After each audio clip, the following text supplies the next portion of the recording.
Episode 91। दक्ष ने देखा कि उसके सामने एक 16-17 साल का लड़का खड़ा था। लड़के ने फटे पुराने कपड़े पहने हुए थे जो रत से सने हुए थे। उसकी आंखें काली थी जो बिना किसी भावना के दक्ष को घूर रही थी। दक्ष सेन, वह भी उस अजीब गोली के प्रभाव में जो उसने खाई थी। दक्ष ने अपने चेहरे पर एक व्यंग्यात्मक मुस्कान के साथ कहा जब उसने अपने सामने खड़े लड़के को देखा। लड़का वैसी ही स्थिति में दिख रहा था जैसी दक्ष ने उसे उस सपने में देखी थी। उसने वही कपड़े पहने हुए थे और वह भी उतना ही दुबला पतला दिख रहा था। अगर मैं गलत नहीं हूँ तो तुम मेरे सपने में दक्ष सेन का भ्रम हो। अभी अभी उसे अनुभूति मिली थी। जहां तक मेरा अनुमान है उस समय तुम्हारे पास कोई साधना नहीं थी, लेकिन तुमने उस अजीब गोली का इस्तेमाल अपनी ताकत को अस्थायी रूप से बढ़ाने के लिए किया था। भले ही इसके साइड इफेक्ट पता हो, बस उन सभी लोगों को मारने के लिए जिन्हें तुम मारना चाहते थे। दक्ष ने दक्षिण की ओर देखते हुए कहा, लेकिन दक्ष सेन ने कोई जवाब नहीं दिया। ये बहुत मुश्किल होगा, दक्ष ने आगे बढ़ते हुए कहा। वह अपनी जगह से गायब हो गया। वह दक्षिण के पीछे दिखाई दिया, लेकिन जैसे ही दक्ष उस पर हमला करने वाला था दक्षिण भी अपने स्थान से गायब हो गया। इससे पहले कि दक्ष कुछ प्रतिक्रिया दे पाता दक्ष सेन उसके पीछे आ गया और उसने उसे मुक्का मारा। दक्ष आगे उड़ गया और 20 मीटर दूर जा गिरा। ये चोट लगी है, दक्ष ने गंभीर स्वर में कहा और वह खड़ा होकर दक्ष सेन की ओर देखने लगा। दक्ष फिर से दक्ष सेन की ओर बढ़ा और उसके चेहरे पर मुक्का मारा। उसने दक्ष सेन पर हमला करते हुए अपने दानव सम्राट शरीर का पूरा इस्तेमाल किया। दक्ष सेन ने दक्ष के हमले पर प्रतिक्रिया व्यक्त की और मुक्का मारा। उनकी मुठ्ठियां टकरा गई जबकि दक्ष को 10 कदम पीछे हटने पर मजबूर होना पड़ा। दक्ष सेन को उनकी शुरुआती टक्कर के बाद सिर्फ 5 कदम पीछे हटना पड़ा। रुकने के बजाय दक्ष ने दक्ष सेन पर हमला करना जारी रखा क्योंकि वे एक दूसरे पर हमला करते रहे। वे इस लड़ाई के लिए सिर्फ अपनी शारीरिक शक्ति का इस्तेमाल कर रहे थे। तुम्हारे पास साधना, ज्ञान और कौशल नहीं है क्योंकि तुमने उस गोली के माध्यम से अस्थायी ताकत हासिल की है। चूंकि ऐसा है, भले ही तुम शारीरिक रूप से मुझसे अधिक मजबूत हो, मैं तुम्हें हरा सकता हूं, दक्ष ने जोर से कहा और उसने अपनी राजा की तलवार निकाली। तलवार निकलते ही वातावरण में भयंकर आभा फैल गई। दक्ष ने चेहरे पर दृढ़ निश्चय के भाव के साथ दक्षिण की ओर देखा और हमला करने के लिए तैयार हो गया। अल्पविराम दक्ष की उम्मीद के विपरीत वातावरण में एक और आभा फैलने लगी। यह नई आभा राजा की तलवार की आभा से टकरा रही थी और थोड़ी भी कम नहीं हो रही थी। दक्ष ने दक्ष सेन के हाथ में एक काली तलवार देखी जो इस आभा को बाहर निकाल रही थी। यह वही तलवार थी जिसे दक्षिण ने अभी अभी अपनी स्टोरेज रिंग से निकाला था और अब उसने उसे अपने दाहिने हाथ में मजबूती से पकड़ रखा था। उसकी विरासत के साथ तलवार भी आई थी। मुझे ऐसा क्यों लगता है कि उसकी विरासत मेरी विरासत से कहीं अधिक शानदार है। मुझे तो बस एक अंडाला है जो फूटने से इनकार कर रहा है। दक्ष ने दक्ष सेन की तलवार को देखते हुए एक व्यंग्यात्मक मुस्कान के साथ कहा, जो भी हो, तुम जो चाहो वह पा सकते हो और मैं फिर भी तुम्हें हरा दूंगा। दक्ष ने दक्ष सेन पर हमला करते हुए जोर से कहा। उनकी तलवारें लगभग 20 मिनट तक टकराती रही लेकिन कोई स्पष्ट विजेता नहीं था। हालांकि दक्ष अपनी तलवारबाजी में कुशल था, लेकिन दक्ष सेन के पास अपने शस्त्रागार में कच्ची ताकत थी। लड़ाई जारी रहने पर कोई स्पष्ट विजेता नहीं था। दक्ष ने अचानक अपने और दक्ष सेन के बीच दूरी बना ली और वह एक मुद्रा में आ गया, तलवार के साथ रूप संत, चौथा रूप विनाश। दक्ष ने अपनी तलवार घुमाते हुए जोर से कहा। प्रकाश की एक चमकदार चाप दक्षिण की ओर बढ़ी जबकि हवा की एक शक्तिशाली लहर उसके पीछे चल रही थी। ऐसा लग रहा था कि यह हमला अपने रास्ते में आने वाली किसी भी चीज को नष्ट कर सकता है, चाहे वह प्रकृति हो या मनुष्य। जहां भी ये प्रकाश चाप गुजरा वहां सिर्फ तबाही ही दिखी। दक्ष सेन बिना किसी भाव भंगिमा के हमले को देखते हुए सीधे खड़े हो गए। उन्होंने अपनी तलवार को हवा में ऊपर उठाया और पूरी ताकत से नीचे की ओर घुमाया और अपने पास पहुंची रोशनी की चाप की ओर वार किया। प्रकाश दक्षिण के दोनों ओर से गुजरते समय 2 भागों में कट गया था, लेकिन यह अभी भी उसे बचाने के लिए पर्याप्त नहीं था क्योंकि उसने महसूस किया कि उसकी दोनों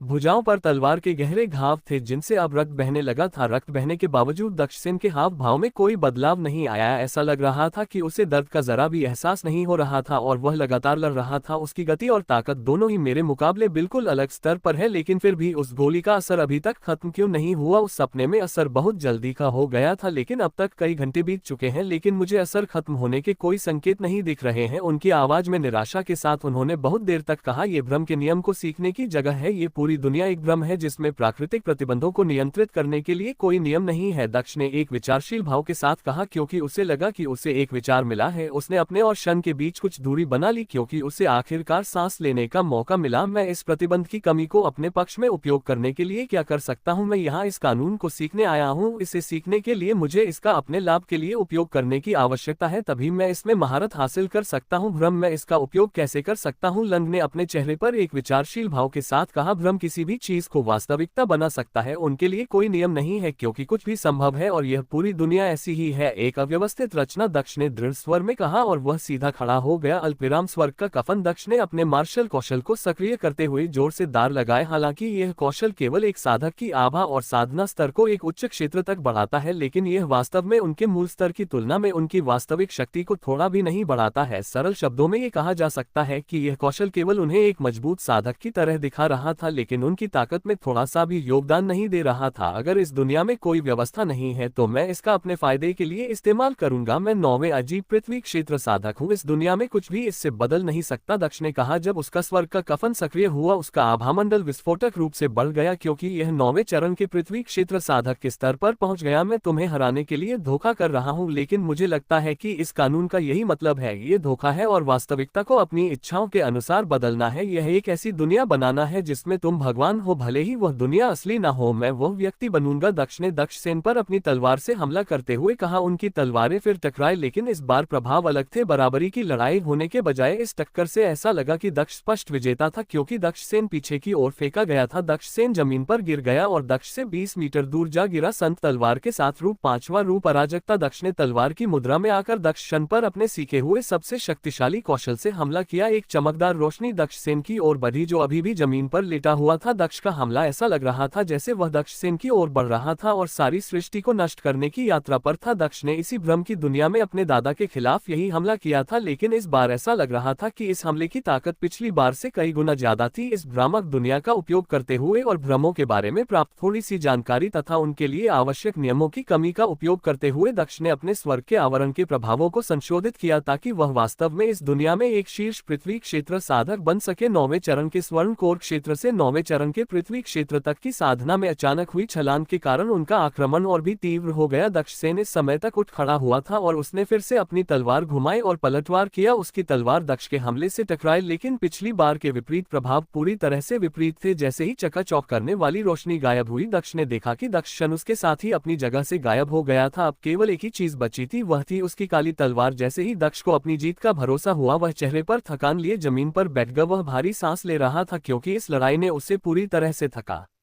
दिया था। अब क्या? दक्ष ने आसमान की ओर देखते हुए कहा। उसने अपनी नजर नीचे की ओर घुमाई तो उसे कुछ अजीब सा लगा। दक्षिण की तलवार जो पीछे रह गई थी चमकने लगी थी। तलवार का आकार भी बदलने लगा। जल्द ही वह एक स्क्रॉल में तब्दील हो गई। दक्ष धीरे धीरे स्क्रॉल की ओर बढ़ा और उसे उठाया। उसने उसे खोला और देखा कि उसके अंदर कुछ शब्द लिखे हुए थे। वास्तविकता वह हो सकती है जो आप चाहते हैं। क्या स्क्रॉल के अंदर केवल शब्द ही लिखे थे? हालांकि यह सिर्फ शब्द थे, लेकिन दक्ष को लगा कि इन शब्दों में कुछ अजीब शक्ति है। ये शब्द भ्रामक और साथ ही वास्तविक लग रहे थे। दक्ष इन शब्दों को बहुत देर तक देखता रहा और इन शब्दों के रहस्यम हो गया। एक अज्ञात समयावधि के बाद दक्ष को ऐसा महसूस हुआ जैसे उसे कोई ज्ञान प्राप्त हो गया हो और वह जमीन पर बैठ गया और ध्यान करने लगा। वास्तविकता क्या है? भ्रम क्या है? भ्रम वह सब कुछ है जो मैं उससे बनाता हूँ और वास्तविकता भी वैसी ही है। फर्क सिर्फ इतना है कि भ्रम उतना ही कमजोर होता है जितना कि व्यक्ति की कल्पना और उतना ही मजबूत होता है जितना कि व्यक्ति का दृढ़ संकल्प। यह नकली हो सकता है और फिर भी वास्तविक हो सकता है जब तक कि व्यक्ति इसे वास्तविक मानता है। को इस दुनिया के नियमों का पालन करने की आवश्यकता नहीं है क्योंकि यह वास्तविक नहीं है और इसका अस्तित्व नहीं है, इसलिए यह इस दुनिया की सीमाओं से बाहर है। दक्ष ने धीरे से अपनी आंखें खोलते हुए कहा। दक्ष ने इधर उधर देखा और पाया कि वह अपने कमरे में वापस आ गया है। जून अभी भी उसके सामने बैठी थी और सब कुछ अभी भी वैसा ही लग रहा था। कितने घंटे हो गए हैं? दक्ष ने जून की ओर देखते हुए पूछा। घंटों? तुम 5 साल से ऐसे ही रह रहे हो, मुझे लगने लगा था कि तुम कभी नहीं उठोगे। जून ने गंभीर स्वर में उत्तर दिया और उसकी ओर देखा। क्या बात है? दक्ष ने जोर से कहा और उसके चेहरे पर स्तब्ध भाव था। 5 साल? उसने फिर पूछा जैसे आश्वासन की तलाश में। उसने जून को देखा। हाँ, मिंगू नाम की वह लड़की सालों पहले यहाँ से चली गई थी। उसने तुम्हें फोन करने की कोशिश की लेकिन तुमने जवाब नहीं दिया। उसने इस हवेली का किराया 2 महीने के लिए बढ़ा दिया और तुम्हारा इंतजार करते हुए यहाँ रुकी, लेकिन कोई जवाब ना मिलने पर उसने सोचा कि तुम वास्तव में उसकी मदद नहीं करना चाहते और आने वाले सालों में सिर्फ एकांत में ही साधना करोगे। जून ने दक्ष को गंभीर स्वर में बताया और उसकी ओर देखा। वाह, मैंने कभी नहीं सोचा था कि इतना लंबा समय एक पल में बीत जाएगा। ये परीक्षण की दुनिया के समान है। मुझे अब तक इसकी आदत हो जानी चाहिए। दक्ष ने अपने चेहरे पर एक व्यंग्यात्मक मुस्कान के साथ कहा, कम से कम एक उम्मीद की किरण तो है। मैं अब 20 साल का हो गया हूँ, चलो देखते हैं कि क्या मैं बड़ा होकर उतना अच्छा दिखता हूँ जितना मैंने खुद को देखने की कल्पना की थी। दक्ष ने बड़बड़ा हुए कहा और शीशे की ओर चला गया और खुद को देखा। अच्छा मजाक। वह पीछे मुड़ा और जून को देखा। उसके चेहरे पर झुंझलाहट भरी नजर थी। जून ने उसके हाव भाव देखे और वो हंसने लगी। दक्ष अभी भी 15-16 साल के लड़के की तरह दिख रहा था जब उसने शीशे में अपना प्रतिबिंब देखा। मुझे आपसे झूठ बोलने के लिए खेद है, लेकिन मैं वास्तव में आपके हाव भाव देखना चाहती थी। मुझे कहना होगा कि यह इसके लायक था, जून ने कहा और अपनी हंसी को नियंत्रित करने की कोशिश की। अगर तुम्हें मजा आया तो क्या तुम मुझे ईमानदारी से बता सकते हो कि कितना समय बीत गया? दक्ष ने जून को देखते हुए पूछा। अभी तक केवल 7 दिन ही बीते हैं। चुनकी कानून का गोला टूट गया है। मुझे लगता है कि आपने भ्रम के नियम को सीख लिया है और अपने भ्रम के कानून के बीच का निर्माण कर लिया है। मुझे कहना चाहिए कि यह एक बहुत अच्छी गति है, जून ने मुस्कुराते हुए कहा और उसने दक्ष की ओर देखा। दक्ष ने अंततः देखा कि लौह के टुकड़े टूटकर जमीन पर पड़े थे। दक्ष ने अपनी चेतना का उपयोग करके अपने मार्शल स्पेस में प्रवेश किया और वास्तव में जमीन के पास एक बीज जैसी चीज तैरती हुई देखी। इस बीज के अंदर सितारों से भरा पूरा अंतरिक्ष देखा जा सकता था जो जमीन से कुछ इंच ऊपर तैर रहा था। यह अंतरिक्ष का कानून बीज था, लेकिन इसके ठीक बगल में अब एक और बीज मौजूद था जो तैर रहा था। हालांकि थोड़ा नीचे दूसरा बीज अर्ध पारदर्शी दिख रहा था। दक्ष आसानी से अनुमान लगा सकता था कि यह भ्रम का कानून बीज था। उसकी मार्शल आत्मा कानून के बीजों से दूर खड़ी थी, फिर भी उसकी आंखें बंद थी। उसके बाएं हाथ के पृष्ठीय भाग पर एक प्रतीक था। यह एक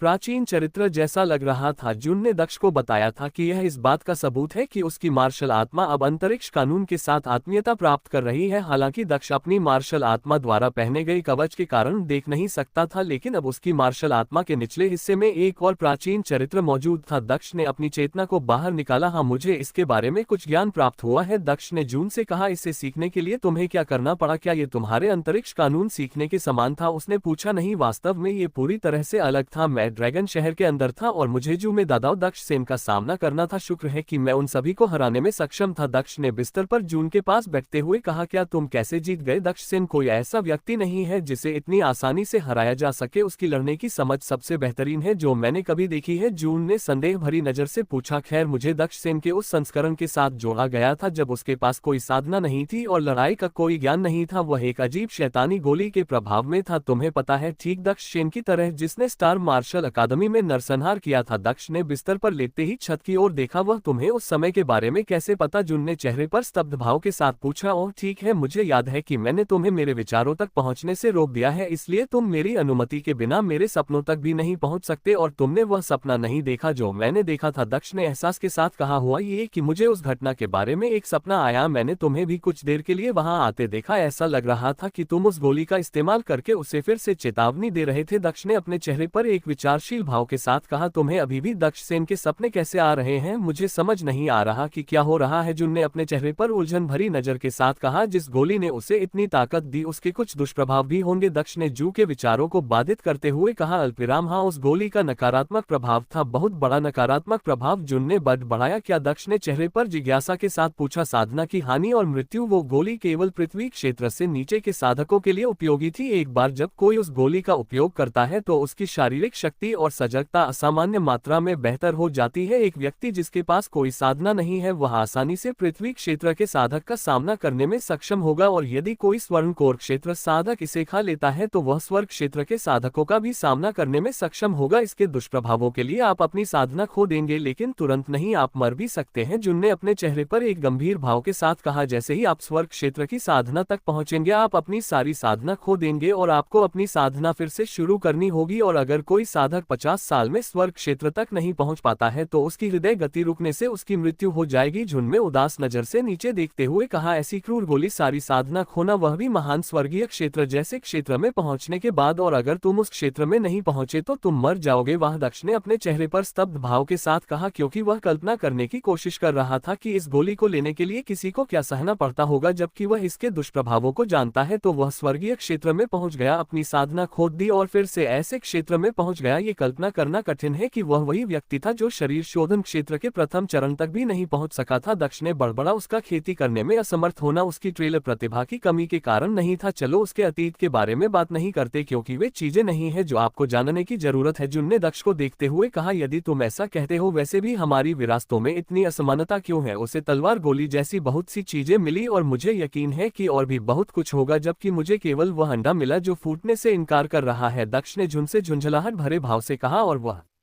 उठ बैठा। हाँ, क्या तुम्हें जलन हो रही है? क्षमा करें, लेकिन मेरा इस पर कोई नियंत्रण नहीं है कि किसे क्या मिलेगा, ने दक्ष से कहा और उसकी ओर देखते हुए हंसने लगी। तुम्हारा? दक्ष कुछ कहने ही वाला था कि तभी दरवाजे पर दस्तक हुई। वह खड़ा होते हुए अपनी बात रोककर खड़ा हो गया। दक्ष जैसे ही दरवाजा खोला, उसने देखा कि उसके सामने एक खूबसूरत लड़की खड़ी है। यूं, क्या तुम्हें कुछ चाहिए? वैसे तुम्हें देखे हुए मुझे कुछ ही दिन हुए हैं, लेकिन मैं यह जरूर कहूंगा कि तुम पहले से भी ज्यादा सुंदर लग रही हो। दक्ष ने उसकी आंखों में देखते हुए मुस्कुराते हुए उसकी तारीफ की। धन्यवाद, ऐसी कोई महत्वपूर्ण बात नहीं थी जिसके बारे में मैं बात करना चाहती थी। बात बस इतनी सी थी कि तुम 7 दिनों तक अपने कमरे में ही रहे थे और मुझे चिंता होने लगी थी। बात यह है कि मैंने सुना था कि आज शाम को शहर में मेला है। मैं तुम्हें अपने साथ चलने के लिए कहना चाहती थी। राजकुमारी मिंगू ने दक्ष से कहा, मेला रोमांचक लग रहा है, मैं तुम्हारे साथ चलूंगा, मुझे तैयार होने दो, दक्ष ने मुस्कुराते हुए कहा और उसने राजकुमारी मिंगू का निमंत्रण स्वीकार कर लिया। ठीक है, मैं अपने कमरे में रहूंगी, जब आप तैयार हो तो मेरे दरवाजे पर दस्तक दे सकती है, राजकुमारी मिंगू ने जाते हुए कहा। दक्ष ने दरवाजा बंद किया और अंदर चला गया अपने क्रश के साथ। डेट पर मैं तुम्हें परेशान नहीं करूंगी, जुन मुस्कुराए और गायब हो गई।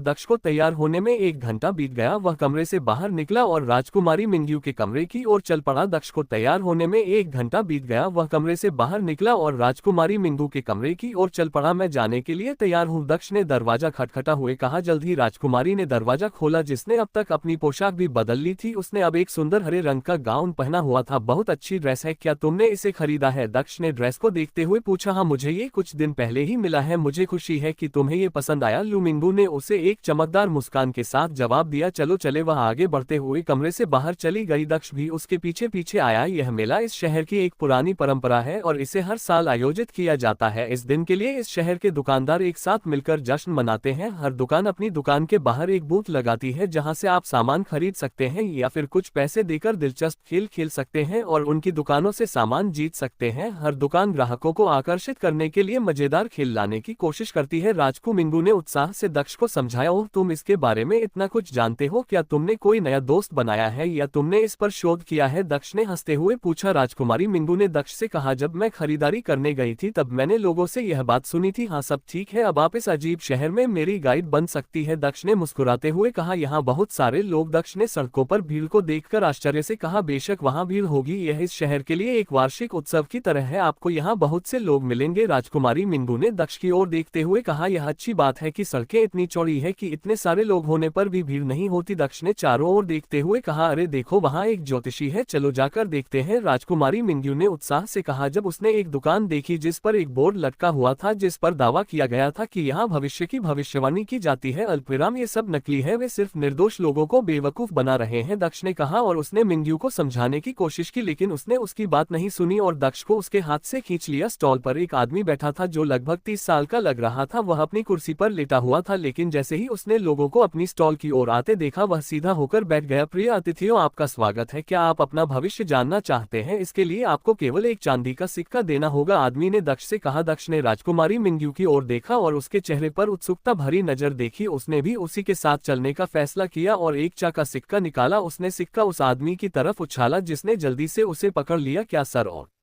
मैडम एक परिवार है? आदमी ने मुस्कुराते हुए पूछा। नहीं, हम सिर्फ दोस्त हैं, दक्ष ने तुरंत जवाब दिया। ओह, उसने जवाब दिया, तो आप में से कौन अपना भविष्य जानना चाहता है? उसने दक्ष की ओर देखते हुए पूछा। वह अपनी बात जानने में रुचि रखती है, दक्ष ने मिंगू की ओर देखते हुए उससे कहा। ओह, ये अच्छा है, तो मिस, मैंने आपके सामने 108 कार्ड रखे हैं, आप अपने भविष्य के बारे में 5 बातें जानने के लिए कोई भी 5 चुन सकती है। उस आदमी ने बड़ी मुस्कान के साथ अपने कार्ड निकाले, उसने उन्हें बेतरतीब ढंग से टेबल पर रख दिया और उनका चेहरा नीचे की ओर था। ठीक है, यह मजेदार लगता सकता है? मिंग्यू ने उत्साहित भाव से उत्तर दिया। राजकुमारी मिंग्यू ने कार्ड देखे और बहुत देर तक देखने के बाद उनमें से 5 कार्ड चुने। उस आदमी ने कार्ड देखते ही उनसे ले लिए। हम दिलचस्प, उसने चेहरे पर एक विचारशील भाव के साथ कहा। क्या? उसने उत्सुकता भरी नजर से पूछा। अल्पविराम, कोई है जो तुम्हारे बहुत करीब है, वह तुम्हें पसंद करता है और तुम्हें अपना बनाना चाहता है। तुम दोनों निकट भविष्य में एक स्वर्गीय जोड़ा बन जाओगे, आदमी ने मुस्कुराते हुए कहा। और उसने पहले कार्ड को देखा। ये कौन हो सकता है? क्या वह मुझे पसंद करता है? राजकुमारी मिंग्यू ने सोचा। जब उसने दक्ष की ओर देखा जो उस आदमी को घूर रहा था। आने वाले दिनों में आपको कुछ ऐसा मिलेगा जो आप हमेशा से पाना चाहते थे लेकिन नहीं पा सके, आदमी ने दूसरे कार्ड को देखते हुए कहा। अचानक जब उसने तीसरा कार्ड देखा तो उसके चेहरे पर गंभीरता आ गई। नुकसान का कार्ड, आप कुछ खो देंगे जो आपके दिल के बहुत करीब है, उस आदमी ने चेहरे पर एक विचारशील भाव के साथ मिंगी की ओर देखते हुए कहा। बिना इंतजार किए उसने चौथे कार्ड पर नजर डाली। आपके सामने 2 विकल्प होंगे, आपका परिवार या आपका प्यार, और आपका निर्णय एक महत्वपूर्ण व्यक्ति के भाग्य का फैसला करेगा, आदमी ने चौथे कार्ड को देखते हुए कहा। मिंगू ये सब सुनकर पहले से ही स्तब्ध थी, जबकि दक्ष को ऐसा लग रहा था कि उसे विश्वास नहीं हो रहा था कि यह आदमी वास्तव में कुछ भी भविष्यवाणी कर सकता है। अंततः आदमी ने 5वें कार्ड को देखा। संघर्ष का कार्ड, आपके भाग्य में कई संघर्ष लिखे हैं, आपको उस प्यार के लिए लड़ना होगा जिसे आप चाहते हैं, क्योंकि कई अन्य लोग उस प्यार की इच्छा करेंगे, आदमी ने कहा। और उसने कार्ड वापस रख दिए। मेरे लिए कुछ अच्छे मनोरंजन के लिए धन्यवाद, मुझे कहना होगा कि आपकी अभिनय क्षमता अच्छी है, दक्ष ने कहा और मिंग्यू का हाथ पकड़ लिया जो अपने विचारों में खोई हुई थी और उसके शब्दों का अर्थ समझने की कोशिश कर रही थी। जैसा कि मैंने सोचा था, ये समय की बर्बादी थी। वह आदमी केवल अस्पष्ट फालतू बात कर रहा था। यह उसके शब्दों के बारे में इतनी गंभीरता से सोचना बंद करो, कोई भी भविष्य नहीं देख सकता है, वह केवल दिखावा कर रहा था जो उसके दिमाग में आया वह कह रहा था। दक्ष ने मिंगू के हाथों को अपने हाथों में लेकर शहर की सड़कों पर चलते हुए कहा। शायद, मिंगू ने धीमी आवाज में कहा। वे काफी देर तक सड़कों पर घूमते रहे और विभिन्न खेल खेलते रहे और जीतते रहे। अल्पविराम, दक्ष मिंगू के साथ वापस आ रहा था, तभी उसे एक रेस्टोरेंट दिखा। ये बहुत सजाया हुआ था और इसके दरवाजे के पास ही एक स्टॉल था। आपके पास कौन से खेल हैं? ने उस स्टॉल के सामने खड़े होकर मुस्कुराते हुए पूछा। हमारे पास एक खेल है जिसे भोजन प्रश्नोत्तरी के नाम से जाना जाता है। हमारे पास 10 औषधीय जड़ी बूटियां हैं जिनका हम अक्सर अपने व्यंजनों में उपयोग करते हैं। हम आपको जड़ी बूटियां दिखाएंगे और यदि आप उनमें से किसी 5 का नाम बता सकते हैं तो आपको सभी व्यंजनों पर 50% छूट मिलेगी। यदि आप 7 का नाम बता सकते हैं तो आपको 70% छूट मिलेगी। क्या मैं सभी जड़ी बूटियों के नाम बता सकता हूँ? दक्ष चेन ने मुस्कुराते हुए पूछा। हम, वह खुद को क्या समझता है? क्या वह वाकई सोचता है कि वह सभी जड़ी बूटियों के नाम बता सकता है? वहाँ मौजूद 2 जड़ी बूटियां इतनी दुर्लभ और महंगी है कि हम उनका इस्तेमाल सिर्फ खास लोगों को परोसने के लिए करते हैं। बहुत कम लोगों ने उन जड़ी बूटियों को देखा था, इसलिए कोई संभावना नहीं है कि वह उन सभी के नाम बता सके, आदमी ने सोचा, लेकिन उसने अपने विचारों को अपने चेहरे पर जाहिर नहीं होने दिया। फिर आप और आपकी गर्लफ्रेंड अंदर जो चाहे मुफ्त में खा सकते हैं, उस आदमी ने चेहरे पर आत्मविश्वास के भाव के साथ कहा। मिंगू का चेहरा थोड़ा लाल हो गया जब उसने सुना कि वह उसे दक्ष की प्रेमिका कह रहा था, लेकिन उसे ऐसा नहीं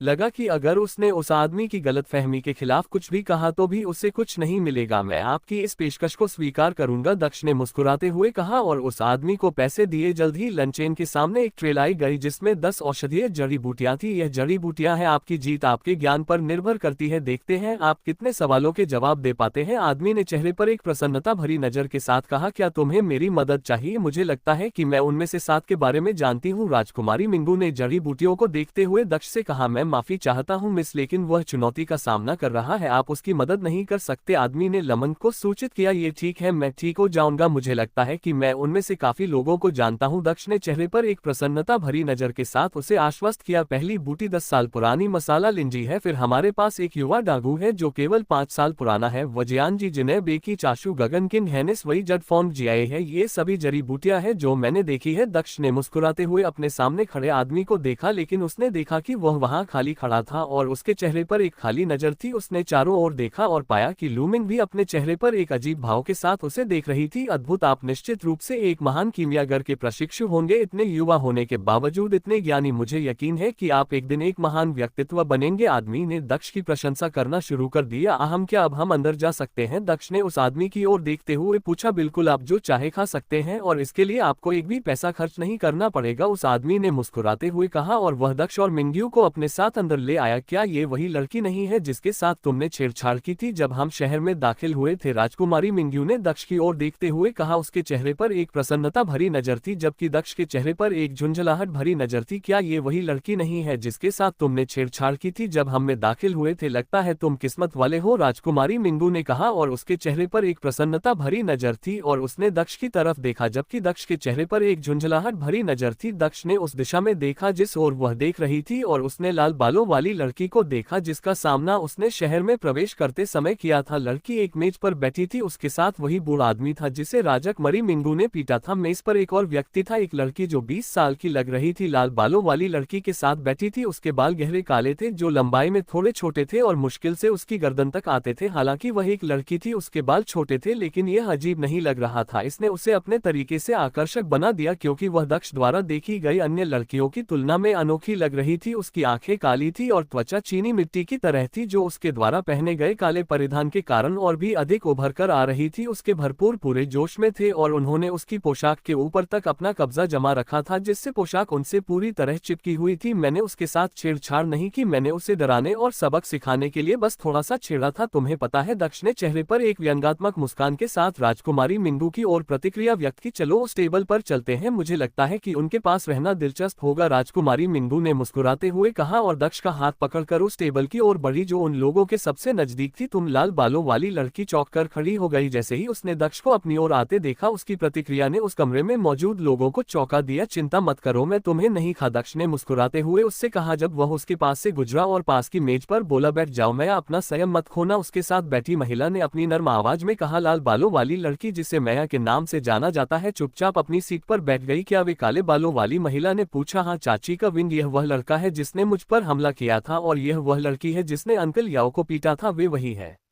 जिन्हें पिता ढूंढ रहे हैं, राजकुमारी मैया ने धीमी आवाज में कहा क्योंकि वह काले बालों वाली लड़की की ओर देख रही थी। बेशक मेरा भाई उन्हें ढूंढेगा, वे इतनी कम उम्र में इतने ताकतवर हैं, वे किसी मजबूत कबीले के वारिस या किसी मजबूत संप्रदाय के शिष्य होंगे और भले ही वे किसी मजबूत संघ से जुड़े न हो, हम उन्हें अपने साथ जोड़ने की कोशिश कर सकते हैं किसी भी तरह। अगर हम उनके करीब पहुंचे तो यह शाही कबीले के लिए अच्छा होगा। जी किंग नाम की महिला ने एक जानकार मुस्कान के साथ कहा। अल्पविराम, मेरा भाई शायद तुम्हारी शादी उससे करवाने की कोशिश भी कर सकता है, अगर ऐसा हुआ तो तुम किस्मत वाली हो, वह काफी अच्छा दिखने वाला लड़का है। जविंग ने हंसते हुए माया को चिढ़ाते हुए कहा। मैं कभी भी ऐसे आदमी के साथ नहीं रहूंगी जो एक औरत के साथ व्यवहार करना नहीं जानती, माया ने चेहरे पर झुंझलाहट भरी नजर के साथ कहा। जब हम शादी कर लेंगे तो मैं तुम्हारे साथ बेहतर व्यवहार करना सीख जाऊंगा। दक्ष ने उनकी बातचीत को बीच में ही रोक दिया और उसकी बातें सुनकर वह हंस पड़ा। तुम लोग हमारे साथ यहाँ क्यों नहीं बैठते? मैं ये कुछ कहने ही वाली थी कि उसकी आंटी ने उससे टोक दिया क्योंकि वह दक्ष से बात करने लगी थी। उसने वेटर को आदेश दिया क्योंकि उसके और मैया के बीच 2 कुर्सियां रखी गई थी। जरूर, दक्ष मुस्कुराया और उठकर उनकी टेबल पर चला गया। मिंगू उसके पीछे पीछे चला गया। दक्ष काले कपड़ों वाली जीक नामक महिला के सबसे नजदीक वाली सीट पर बैठा था जबकि मिंगू उसके ठीक बगल में और दक्ष और मैया के बीच में बैठा था। पहले हम अपना परिचय दें, मुझे सूचकी के नाम से जाना जाता है और ये लड़की मेरी भतीजी और इस राज्य की राजकुमारी मैया है। हालांकि आप दोनों पहले ही मिल चुके हैं और वह हमारा जनरल गहे ने दक्ष की ओर देखते हुए कहा। आपसे मिलकर खुशी हुई, मैं दक्ष हूँ और यह मेरा दोस्त मिंगू है, दक्ष ने मुस्कुराते हुए जवाब दिया। तुम दोनों इस देश के मूल निवासी नहीं हो, क्या मैं पूछ सकती हूँ कि तुम यहाँ किस लिए हो? जी क्वीन ने दक्ष की ओर देखते हुए पूछा। मैं यहाँ एक व्यक्ति के लिए आया था, मैंने सुना था कि हुआंजी साम्राज्य की राजकुमार वास्तव में बहुत सुंदर है, इसलिए मैं उसे देखने के लिए यहाँ आया था और मुझे कहना चाहिए वह उससे भी अधिक सुंदर है जितना मैंने शुरू में सोचा था, दक्ष ने मुस्कुराते हुए कहा। तुम बहुत छोटी हो लेकिन मुझे कहना होगा कि तुम बात करना जानती हो, जी क्वीन ने मुस्कुराते हुए कहा। हम वह सिर्फ बात करना जानता है, चाहे वह मुझे कितना भी पसंद करे, मैं उसे कभी पसंद नहीं करूंगी। मैं आने चेहरे पर गर्व के भाव के साथ उनकी बातचीत को बीच में ही रोक दिया। तुम्हें उसकी बातों को गंभीरता से लेने की जरूरत नहीं है, अगर तुम सच में उसे पसंद करते हो तो मुझे विश्वास है कि वह जल्द ही तुम्हारे प्यार में पड़ जाएगी, जी क्वीन ने मुस्कुराते हुए दक्ष की ओर देखते हुए कहा। मैं क्यों चाहूंगा कि वह मुझसे प्यार करे, वह जो चाहे कर सकती है। मैं जिस लड़की के बारे में बात कर रहा था वह तुम हो, दक्ष ने ठहाका लगाकर कहा। इस राज्य की वरिष्ठ राजकुमारी और राजा की सबसे छोटी बहन सूजी किंग इस राज्य की सबसे सबसे खूबसूरत लड़की के रूप में भी जानी जाती है। आपसे मिलकर वाकई अच्छा लगा, दक्ष ने हंसते हुए कहा। अल्पविराम जविंद और मैया दोनों ने दक्ष को स्तब्ध भाव से देखा और उनके मुंह खुले रह गए। यहाँ तक कि उनके बगल में बैठा आदमी भी हैरान था और इधर उधर ऐसे देख रहा था जैसे वह सपना देख रहा हो। क्या तुम मेरे लिए बहुत छोटी नहीं हो? जिक ने आखिरकार काफी देर बाद पूछा। मुझे ऐसा नहीं लगता, क्या तुम नहीं जानती मैं एक 700 साल का आदमी हूँ जिसने कीमिया के इस्तेमाल से अपनी सुंदरता बरकरार रखी है, इसलिए मैं इतना जवान दिखता हूँ। दक्ष ने मुस्कुराते हुए लड़की को चिल्लाया। तो फिर आपकी साधना क्या है? जविंग ने पूछा जैसे उसे उस पर विश्वास न हो रहा हो। मुझे नहीं लगता कि तुमने उस दायरे के बारे में सुना भी होगा। नहीं, मुझे तुम्हें बताने का मन है, दक्ष ने मुस्कुराते हुए जवाब दिया। मिंगू ने उसके चेहरे पर एक मनोरंजक भाव के साथ उसे देखा। दक्ष आगे बात करने ही वाला था कि 3 लोग होटल में दाखिल हुए। उनकी मजबूत आभा ने सभी का ध्यान अपनी ओर खींचा और लोग उन्हें देखने लगे। वे सभी लाल रंग के कपड़े पहने हुए थे। उनके कपड़ों पर एक प्रतीक बना हुआ था जो ऐसा लग रहा था जैसे 2 तलवारें टकरा रही हो। उनके 3 लोगों के समूह में 2 लड़कियां और 1 लड़का था। लड़का उनमें सबसे बड़ा लग रहा था और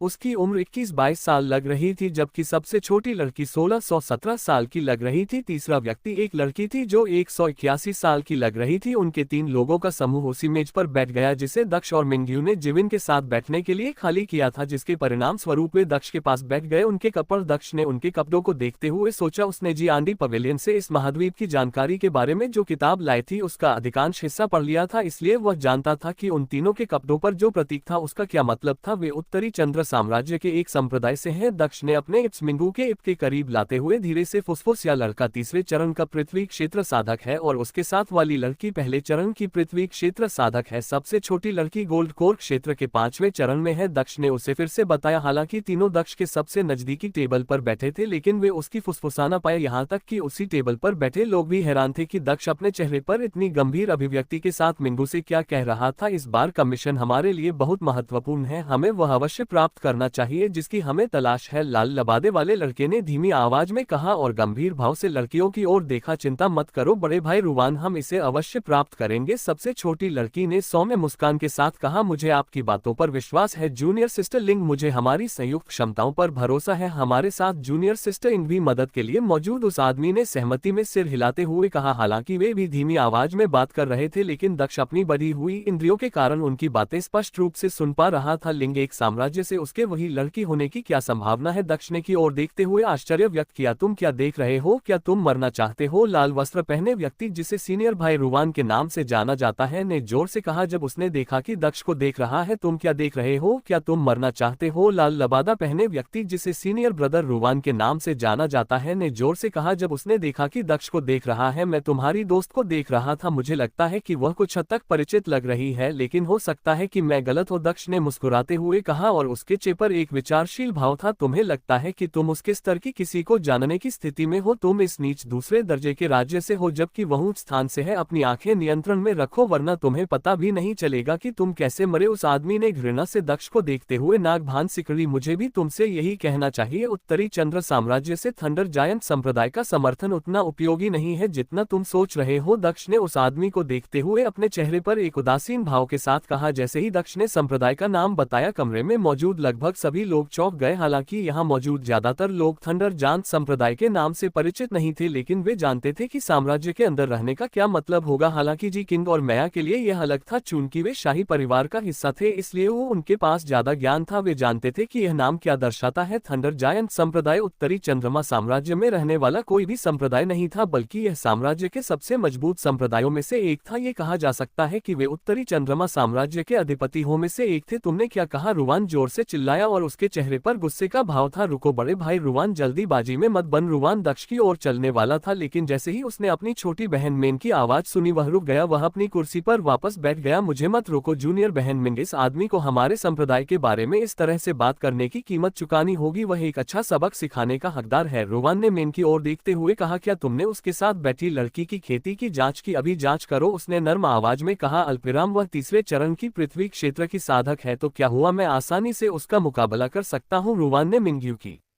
साधना की जांच करने के बाद कहा, हालांकि वह उसकी उच्च साधना देखकर दंग रह गया था, फिर भी यह उसके लिए कोई चिंता की बात नहीं थी क्योंकि वह उससे अधिक शक्तिशाली था। मैं उसके बारे में चिंतित नहीं हूँ, मेंग ने चेहरे पर गंभीर भाव लाते हुए कहा। तुम्हारा मतलब? रुवान ने संदेह भरी नजर से पूछा। मैंने देखा कि जिस लड़के ने अभी बात की और वह लड़की बहुत करीब है, वे शायद 7 है और उसकी उम्र वह मुझसे भी छोटी है, फिर भी वह पहले से ही पृथ्वी क्षेत्र के तीसरे चरण में है। वह दूसरे दर्जे के साम्राज्य से नहीं हो सकती, यहाँ तक कि पहले दर्जे के साम्राज्य में भी ऐसे लोग नहीं हो सकते। मेरा मानना है कि वे भी किसी साम्राज्य से हैं। उस लड़के ने बिना किसी चिंता के हमारे संप्रदाय के बारे में बात की, जबकि यह स्पष्ट था कि वह हमारे संप्रदाय के बारे में जानता था। मुझे लगता है कि वे भी एक मजबूत संप्रदाय से हो सकते हैं। हमें उनके बारे में जाने बिना आवेगपूर्ण तरीके से कार्य करने की आवश्यकता नहीं है। इसके अलावा एक और कारण भी है। मैंने फुसफुसाना और को अपने विचार बताना शुरू किया। तो क्या हुआ, भले ही वे किसी साम्राज्य से हो, फिर भी मैं उन्हें सबक सिखा सकता हूँ। रुवान ने अपने चेहरे पर अविश्वास भरी नजर से कहा, बस लड़के को देखो, मैं उसकी साधना नहीं देख सकता और मुझे यकीन है कि तुम भी नहीं देख पाओगे। मैंने रुवान से कहा, हाँ, मैं उसकी साधना नहीं देख सकता। रुवान ने लंग चेन पर एक छोटी सी नजर डालते हुए कहा, वह अपनी साधना को छिपाने के लिए किसी कलाकृति का उपयोग कर रहा होगा। रुवान ने मेन की ओर देखते हुए कहा, वरिष्ठ भाई रुवान, क्या आप भूल गए कि जब मैं उनका निजी शिष्य बना तो गुरु ने मुझे एक कलाकृति उपहार में दी थी। युद्ध में इसका बहुत अधिक उपयोग नहीं होता, लेकिन इसका उपयोग ये जांचने के लिए किया जा सकता है कि कोई व्यक्ति अपनी साधना को छिपाने के लिए कलाकृति का उपयोग तो नहीं कर रहा है और यह उनकी साधना द्वारा कलाकृतियों को छिपाने के प्रभावों को नकार है। ने उस लड़के की जांच की और वह कोई कलाकृति का उपयोग नहीं कर रहा है। मैंने गंभीर स्वर में कहा, उधर चिन्ह ...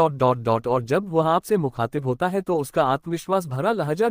मुझे 100% यकीन है कि उसके पास हम सबसे ज्यादा मजबूत साधना आधार है। जिस संप्रदाय ने उन्हें तैयार किया है वह वाकई एक मजबूत संप्रदाय होगा। हालांकि ऐसा हो सकता है फिर भी वह आपको भड़काने की कोशिश कर रहा है ताकि उसे बिना किसी गुंडे की तरह दिखे और बदले में जवाबी कार्रवाई करने का मौका मिल सके। जिसने अपनी मजबूत साधना का गलत इस्तेमाल किया हो, इस तरह से उसे लोगों की अवमानना अर्जित किए बिना आप पर हमला करने का एक कारण मिल जाएगा। मंग ने अपनी नर्म आवाज में बड़बड़ा हुए रुवान को बताया। दक्ष सिर्फ मुस्कुरा सकता था क्योंकि उसने उसकी बातें सुनी थी, जबकि बाकी लोग इस बात से भ्रमित थे कि उनके 3 लोगों का समूह इतनी चुपके से क्या बात कर रहा था। ठीक है, मैं उसके उकसावे में नहीं आऊंगा और उसकी चाल में नहीं फंसू, रुवान ने दक्ष की ओर देखते हुए कहा। दक्ष ने अपने चेहरे पर एक दिलचस्प मुस्कान के साथ सब कुछ देखा क्योंकि उसने उनकी बातचीत को स्पष्ट रूप से सुना था। क्या वह जुवान साम्राज्य से है? जब दक्ष ने उन्हें उससे अनदेखा करते देखा तो उसने में नाम की लड़की से पूछा, अल्पिराम, इसका तुमसे क्या लेना देना है? मैं के जवाब देने से पहले ही रुवान के चेहरे पर झुंझलाहट भरी नजर आ गई। वरिष्ठ भाई रुवान, शांत हो जाओ। हमारी पहली प्राथमिकता ये जानना है कि वे यहाँ किस लिए आए हैं और यदि वे भी उसी उद्देश्य से यहाँ आए हैं तो हमें अपना मिशन तेजी से पूरा करना है। मंग ने उसके कान में फुसफुसाया, हाँ, वह जुवान साम्राज्य की है। क्या आप मेरी छोटी बहन को जानती है? मेंग ने मुस्कुराते हुए पूछा और उसका ध्यान लंग और दक्ष के बीच स्थानांतरित कर दिया। हाँ, मैंने हाल ही में जुवान साम्राज्य की अपनी यात्रा के दौरान कुछ बातें सुनी और उसकी कुछ पेंटिंग्स अभी देखी। दक्ष ने मुस्कुराते हुए कहा, ओह, और तुमने क्या क्या सुना? मंग ने पूछा। वह दिलचस्पी से भरी दिख रही थी। यह सिर्फ एक अफवाह है कि उसकी सगाई किसी अनजान व्यक्ति से हो गई है। मुझे हमेशा लगता था कि थंडर जायंट सेट का हिस्सा बनने के लिए चुनी गई लड़की का अरेंज मैरिज में होना बहुत दुख की बात है। दक्ष ने हंसते हुए कहा, मेरी सगाई हो चुकी थी लेकिन मैंने बहुत पहले ही उस सगाई को रद्द कर दिया है। जैसे ही दक्ष ने अपनी बात पूरी की ने कहा, ओह, यह अच्छी बात है। मैं व्यक्तिगत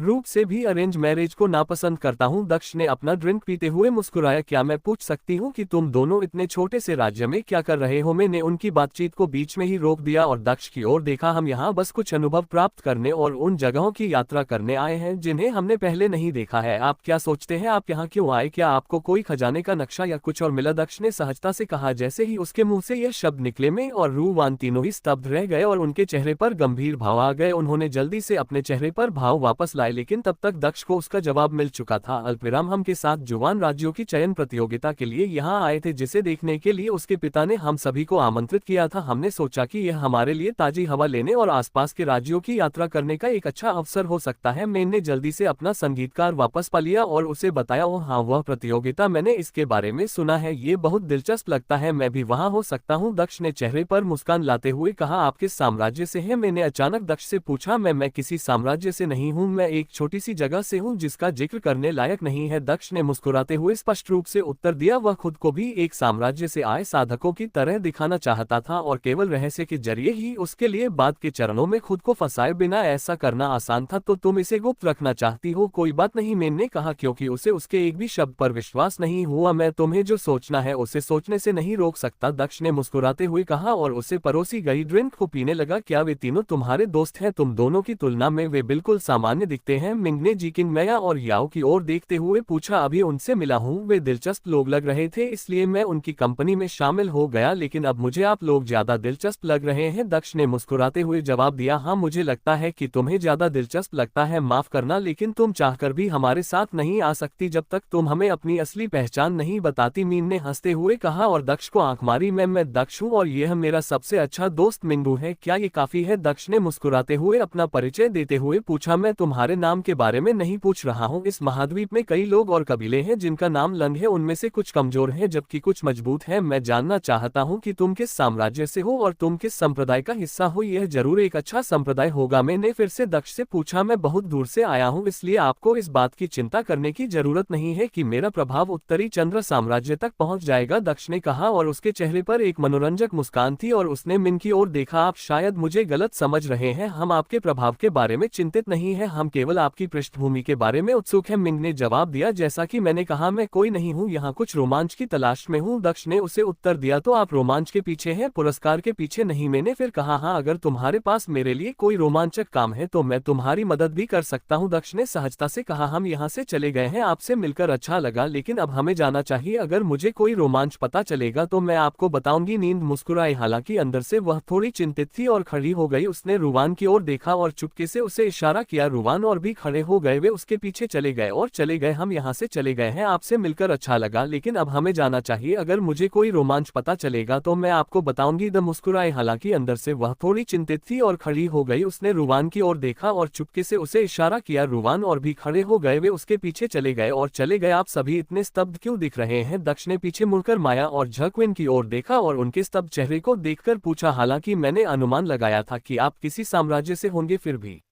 ये सुनकर मुझे बहुत आश्चर्य हुआ, आप किसी कमजोर साम्राज्य से भी नहीं होंगे क्योंकि आप बिना किसी चिंता के उनका सामना करने में सक्षम थे। वास्तव में वही थे जो आपसे बात करते समय अधिक सतर्क दिख रहे थे। जिक ने कुछ समय बाद अपने चेहरे पर गंभीरता लाते हुए कहा, शायद दक्ष ने बड़बड़ाया, वैसे भी अब हमें भी जाना चाहिए, हमें आप लोगों के साथ बैठने की अनुमति देने के लिए धन्यवाद, दक्ष ने मुस्कुराते हुए खड़े होते हुए कहा। उनके जाने के बाद मिंगू भी उठ खड़ा हुआ, हमारे साम्राज्य में अभी बहुत सारे महत्वपूर्ण मेहमान हैं, मेरे भाई को ये सब पता होना चाहिए। उत्तरी चंद्र साम्राज्य के थंडर जायंट संप्रदाय के लोग और एक रहस्यमय साम्राज्य के दो लोग जो और भी चौंकाने वाले हैं, वे एक ही समय में इस राज्य में मौजूद हैं, कुछ बड़ा हो रहा है, हमें अप्रत्याशित के लिए तैयार रहना चाहिए। अंकल याओ, उत्तरी चंद्र साम्राज्य के समूह का पीछा करने के लिए हमारे छाया रक्षकों की एक टीम भेजे और दक्ष पर नजर रखने के लिए एक और टीम भेजे, उन्हें नहीं पाया जाना चाहिए। सिकिंग ने अपने चेहरे पर एक विचारशील भाव के साथ कहा।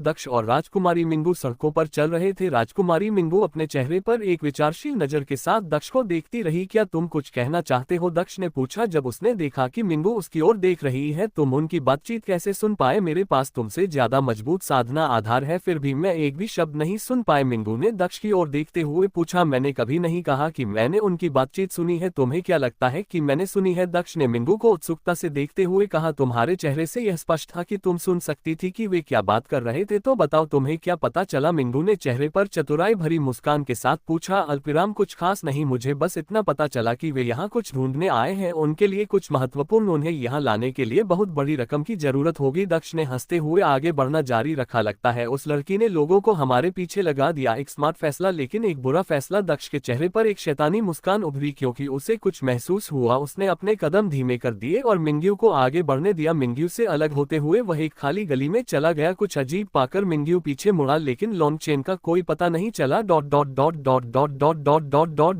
जिकिंग और मैया अभी भी अपना खाना खा रहे थे जब होटल का दरवाजा खुला और एक नकाबपोश आदमी को अंदर फेंका गया। जिकिंग की अभिव्यक्ति गंभीर हो गई क्योंकि उसने उस व्यक्ति की पोशाक को पहचान लिया। यह उसका एक छाया रक्षक था। अब तक होटल लगभग खाली हो चुका था क्योंकि मेहमान जा चुके थे और केवल मैया और जिकिंग ही अंदर थे। यहाँ तक कि जनरल याओ भी राजा को सूचित करने के लिए चले गए थे। मुझे बहुत अच्छा लगता अगर तुम ही मेरे पीछे चल रहे होते, शायद मुझे यह अच्छा भी लगता, लेकिन तुमने एक आदमी भेज दिया। दक्ष ने उस जगह में प्रवेश करते हुए हंसते हुए कहा। चिंता मत करो, मैं तुम्हें चोट पहुंचाने के लिए यहाँ नहीं हूँ। दक्ष मुस्कुराया और झक्विन की ओर चला जिसके चेहरे पर एक शिकन थी। दक्ष ने अपना चेहरा उसके चेहरे के इतने करीब लाया कि उसके इप से सिर्फ 1 इंच की दूरी पर थे। जिकिंग ने जरा भी हरकत नहीं की और वह सीधे दक्ष की आंखों में देखने लगी। हालांकि यह तुम्हारी पहली गलती है, लेकिन मैं तुम्हें माफ नहीं कर सकता ताकि तुम इसे आदत ना बना लो। दक्ष ने उसकी गहरी आंखों में देखते हुए कहा। तुम अपने आप को क्या समझते हो? भले ही तुम किसी साम्राज्य से हो, तुम मेरी मेरी चाची का इस तरह अपमान नहीं कर सकते। माया ने खड़े होते हुए जोर से कहा, मैं अनादर नहीं कर रहा हूँ छोटी बच्ची, जैसा कि मैंने पहले कहा तुमने अभी तक मेरा अनादर नहीं देखा है। दक्ष ने बिना पीछे मुड़े कहा। उसने जी किन से अपनी नजदीकी दूरी बनाए रखी। लन चेन को बहुत आश्चर्य हुआ जब कुछ चौंकाने वाली घटना घटी। जी किंग अचानक आगे बढ़ी और उसने अपने और दक्ष के बीच की दूरी कम कर दी। उसके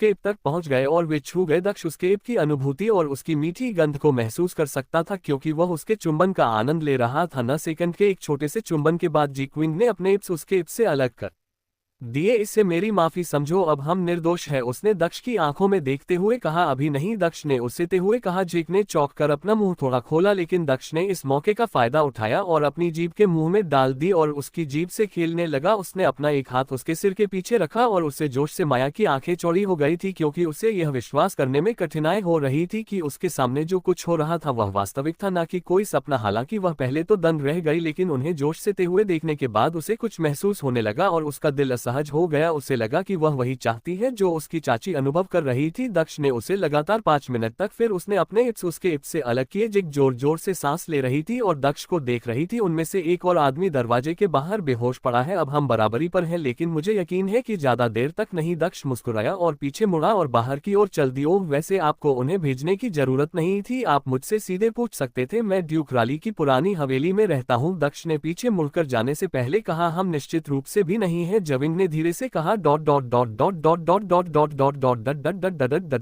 आधे घंटे बाद दक्ष वापस अपने घर की ओर चल पड़ा। उसने अंदर जाकर देखा कि मिंगू मुख्य हॉल में बैठा हुआ है। तुम कहाँ गायब हो गए थे, उसने दक्ष को देखते ही पूछा। मैं कुछ काम निपटाने गया था। क्या तुम्हें मेरी सुरक्षा की चिंता थी, दक्ष ने मुस्कुराते हुए पूछा। मैं तुम्हारी सुरक्षा के बारे में क्यों चिंतित होंगी, तुम मेरी नियति हो, तुम मर नहीं सकती, मिंगू ने मुस्कुराते हुए कहा। अल्पविराम, हालांकि मैं जानता हूँ कि तुम्हारा क्या मतलब है लेकिन मुझे तुम्हारी बातें कुछ भ्रामक लग रही हैं, ने चेहरे पर एक व्यंग्यात्मक मुस्कान के साथ कहा। दक्ष आगे बढ़ा और मिंगू के ठीक बगल में बैठ गया। क्या तुम उन तीनों का पीछा कर रही थी, जिस चीज की वे तलाश कर रहे हैं वह बहुत अच्छी होगी, मिंगू ने चेहरे पर उत्सुकता भरी नजर से पूछा। मैं उनका पीछा नहीं कर रहा हूँ लेकिन मुझे विश्वास है कि वे मेरा पीछा करेंगे, दक्ष ने मुस्कुराते हुए कहा। तुम इतना आश्वस्त क्यों हो, मिंगू ने चेहरे पर दिलचस्प भाव लाते हुए पूछा। बस एक अंदेशा था, दक्ष ने चेहरे पर एक मनोरंजक मुस्कान के साथ कहा। मिंगू के साथ एक सामान्य बातचीत करने के बाद दक्ष अपने बेडरूम में चला गया। क्या दिन था, दक्ष आराम करते हुए अपने बिस्तर पर लेट गया। उसने 1 घंटे तक आराम किया और फिर उठकर साधना शुरू कर दी अपनी। क्यों, इस साधना के बाद उसने अपने दानव सम्राट शरीर की साधना की चुन की। उसका दानव अभी भी प्रक्रियाधीन था। दक्ष के पास अभी भी दानव सम्राट शरीर की साधना की गति कम थी। अपनी साधना समाप्त करने के बाद दक्ष ने अपना अंडा बाहर निकाला और उसे अपनी क्यूई खिलाना शुरू किया। अपने दैनिक कार्यक्रम से निपटने के बाद दक्ष अपने बिस्तर पर लेट गया और उसने अंडे को अपने हाथ में पकड़ लिया। कुछ दिनों में मेरा जन्मदिन होगा, तब तुम बाहर क्यों नहीं आते, हम दोनों का जन्मदिन एक ही दिन मनाएंगे छोटे भाई, दक्ष ने मुस्कुराते हुए अंडे को देखा और कहा। उसने अंडा वापस रख लिया और जल्दी ही सो गया। सुबह होते ही दक्ष जाग गया। तैयार होने के बाद दक्ष अपने बेडरूम से बाहर निकला। मैं कुछ प्रशिक्षण के लिए पास की पर्वत श्रृंखला पर जा रहा हूँ, आखिरकार समय आ गया है कि मैं उन कामों को निपटा लूं जिसके लिए मैं यहाँ आया हूँ। मैं 1 सप्ताह से भी कम समय में वापस आ जाऊंगा, दक्ष ने मिंगू को बताया जब वह उसके कमरे के सामने खड़ा था और उसका सामना कर रहा था। ठीक है, मैं तुम्हारा इंतजार करूंगी, मिंगू ने गंभीर नजर से कहा और दक्ष को देखा। दक्ष हवेली से पैदल ही निकल पड़ा और शहर की गलियों से होता हुआ आगे बढ़ा। अब तक कई लोगों को दक्ष के बारे में पता चल चुका था और उन्हें पता चल चुका था कि वह कोई ऐसा व्यक्ति नहीं है जिससे नाराज होना चाहिए। यहाँ तक कि एक अफवाह ये भी थी कि वह एक साम्राज्य से था। दक्ष जाते समय वह शहर के प्रवेश द्वार से गुजरा। कुछ समय की यात्रा के बाद दक्ष अंततः थंडर सिटी के बाहर पर्वत श्रृंखला में प्रवेश कर गया। पर्वत श्रृंखला 15,000 फीट से अधिक ऊंची थी, जो सामान्य लोगों के लिए चढ़ाई करने के लिए काफी ऊंची होती, लेकिन दक्ष के लिए यह मुश्किल से ही कोई असुविधा थी। दक्ष ने ऊपर की ओर उड़ने के लिए अपने स्वर्गीय दानव पंखों का इस्तेमाल किया। थंडर सिटी के चारों ओर की पर्वत श्रृंखला और भी अधिक आकर्षक थी क्योंकि हर कुछ मिनटों में आकाश में रोशनी की चमक दिखाई देती थी जिसके बाद तेज गड़गड़ाहट की आवाज सुनाई देती थी। इस पर्वत श्रृंखला को ढकने वाले बादल और भी अधिक घने और काले थे क्योंकि पहाड़ों से सूर्य का कोई प्राकृतिक प्रकार दिखाई नहीं दे रहा था। जैसे ही दक्ष ऊपर की ओर उड़ा उसने जमीन पर जले हुए निशान और जले हुए पेड़ देखे। चिंतित होने के बजाय दक्ष मुस्कुराया और पहाड़ की चोटी की ओर उड़ गया। पहाड़ की चोटी तक पहुंचने में लंचेन को 5 घंटे लगे। ठीक है, अब काम पर लगने का समय हो गया है, दक्ष ने ऊपर पहुंचते हुए कहा। वहां बैठते ही उसे एक साफ जगह मिल गई। 2 चीजों में मेरी मदद करने के लिए एक आदर्श स्थान, थंडरब्लेड और अर्थली मोनाक इफेक्ट सीखना, दक्ष ने धीरे से कहा और चारों ओर देखा। हम ऐसा लग रहा है कि तुम कुछ चिंतित हो, शून्य दक्ष से कहा जब वह उसके पीछे आए। कौन चिंतित नहीं होगा, बिजली का सामना करना एक डरावनी बात है, यहाँ तक कि मजबूत शरीर वाले लोग के लिए भी, दक्ष ने बादलों से घिरे आकाश की ओर देखते हुए कहा। वह जमीन पर बैठकर सांसारिक सम्राट प्रभाव की साधना विधि के बारे में सोचने लगा। इस कौशल के लिए 2 चीजों की जरूरत थी। सबसे पहले बिजली से शरीर को बार बार चोट पहुंचाना, जो दक्ष इस पर्वत श्रृंखला की बिजली का सामना करते हुए करना चाहता था। दूसरी चीज जो इसके लिए जरूरी थी वह थी कि साधक साधना विधि का बारीकी से पालन करे। हालांकि दूसरी चीज हासिल करना आसान था, लेकिन ये पहली चीज थी जिसने दक्ष को चिंतित कर दिया था। अल्पविराम, बिजली मुझ पर उस तरह नहीं गिरेगी जैसा मैं चाहता हूं। जब मैं चाहता हूं मुझे इसे अपने ऊपर गिरना ही होगा। थंडरब्लेड सांसारिक सम्राट प्रभाव की खेती की प्रशंसा करता है। जब मैंने इसे चुना था तब मुझे इसके बारे में पता नहीं था, लेकिन अब जब मुझे पता है तो मुझे खुशी है कि मैंने थंडरब्लेड को चुना, दक्ष ने मुस्कुराते हुए कहा। दक्ष जमीन पर बैठ गया और थंडरब्लेड को समझने की कोशिश करने लगा। वह 3 घंटे से ज्यादा समय तक ऐसे ही बैठा रहा और उस हुनर को सीखने की कोशिश करता रहा। वातावरण में हर जगह बिजली का सार था जिसने दक्ष की बहुत मदद की। 5 घंटे और बीत गए जब दक्ष ने आखिरकार अपनी आंखें खोली। थंडरब्लेड, दक्ष ने जोर से कहा और अपनी उंगली आसमान की ओर उठा और धीरे से उसे नीचे लाया। दक्ष ने आसमान में बिजली की चमक देखी, लेकिन ये बहुत कमजोर थी और पूरी तरह से बनने से पहले ही गायब हो गई। दक्ष ने फिर से अपनी आंखें बंद कर ली और सोचने लगा कि आखिर क्या गलत हुआ। दक्ष बार बार कोशिश करता रहा और वह असफल होता रहा, हालांकि हर बार थोड़ा सुधार होता था। इसी तरह 2 दिन बीत गए और दक्ष लगातार सफल होने की कोशिश करता रहा। तीसरे दिन शाम को दक्ष ने एक बार फिर कोशिश की। थंडरब्लेड, दक्ष ने जोर से उड़ते हुए आसमान की ओर इशारा किया और अपनी उंगली नीचे की ओर सामने के पेड़ की ओर घुमाए। पिछली बार के विपरीत आसमान चमक उठा, क्योंकि आसमान में एक तेज बिजली चमकी और पेड़ पर गिरी। जैसे ही बिजली उस पर गिरी, पेड़ राख में बदल गया। उसके तुरंत बाद एक तेज गड़गड़ाहट की आवाज आई। सफलता, दक्ष उत्साह से खड़ा हुआ और पेड़ की राख की ओर देखने लगा। इतना मजबूत कौशल बहुत बुरा है कि इसने मेरी बहुत सारी क्यों खा ली, दक्ष ने मुस्कुराते हुए कहा। फिर से थंडरब्लेड, दक्ष ने फिर से डरते हुए आसमान की ओर इशारा किया और उसी उंगली को पास के दूसरे पेड़ की ओर बढ़ाया। फिर से बादलों के बीच एक वज्रपात हुआ और दक्ष द्वारा बताए गए पेड़ पर गिरा। दक्ष मुस्कुराता हुआ जमीन पर बैठ गया। उसने आंखें बंद करके लेट गया और आखिरकार 3 दिनों की कड़ी मेहनत के बाद आराम किया। दक्ष ने पहले ही देख लिया था कि यह पूरी पर्वत श्रृंखला लोगों और जानवरों से खाली थी, खासकर पहाड़ की चोटी, इसलिए उससे किसी जानवर या इंसान की चिंता करने की जरूरत नहीं थी। उसने बिना ज्यादा चिंता किए आराम किया। एकमात्र चीज जो अभी भी उसे थोड़ी चिंता में डाल रही थी वह थी प्राकृतिक बिजली के बोल्ट जो उस पर गिर सकते थे, लेकिन वह किसी भी तरह से यही चाहता। दक्ष ने जमीन पर लेटे हुए 2 घंटे आराम किया। आराम करने के बाद वह उठकर बैठ गया। अल्पविराम, मुख्य कार्यक्रम का समय आ गया है, दक्ष ने गंभीर स्वर में कहा और आसमान की ओर देखा। थंडरब्लेड, दक्ष ने धीरे से कहा और आकाश की ओर इशारा किया।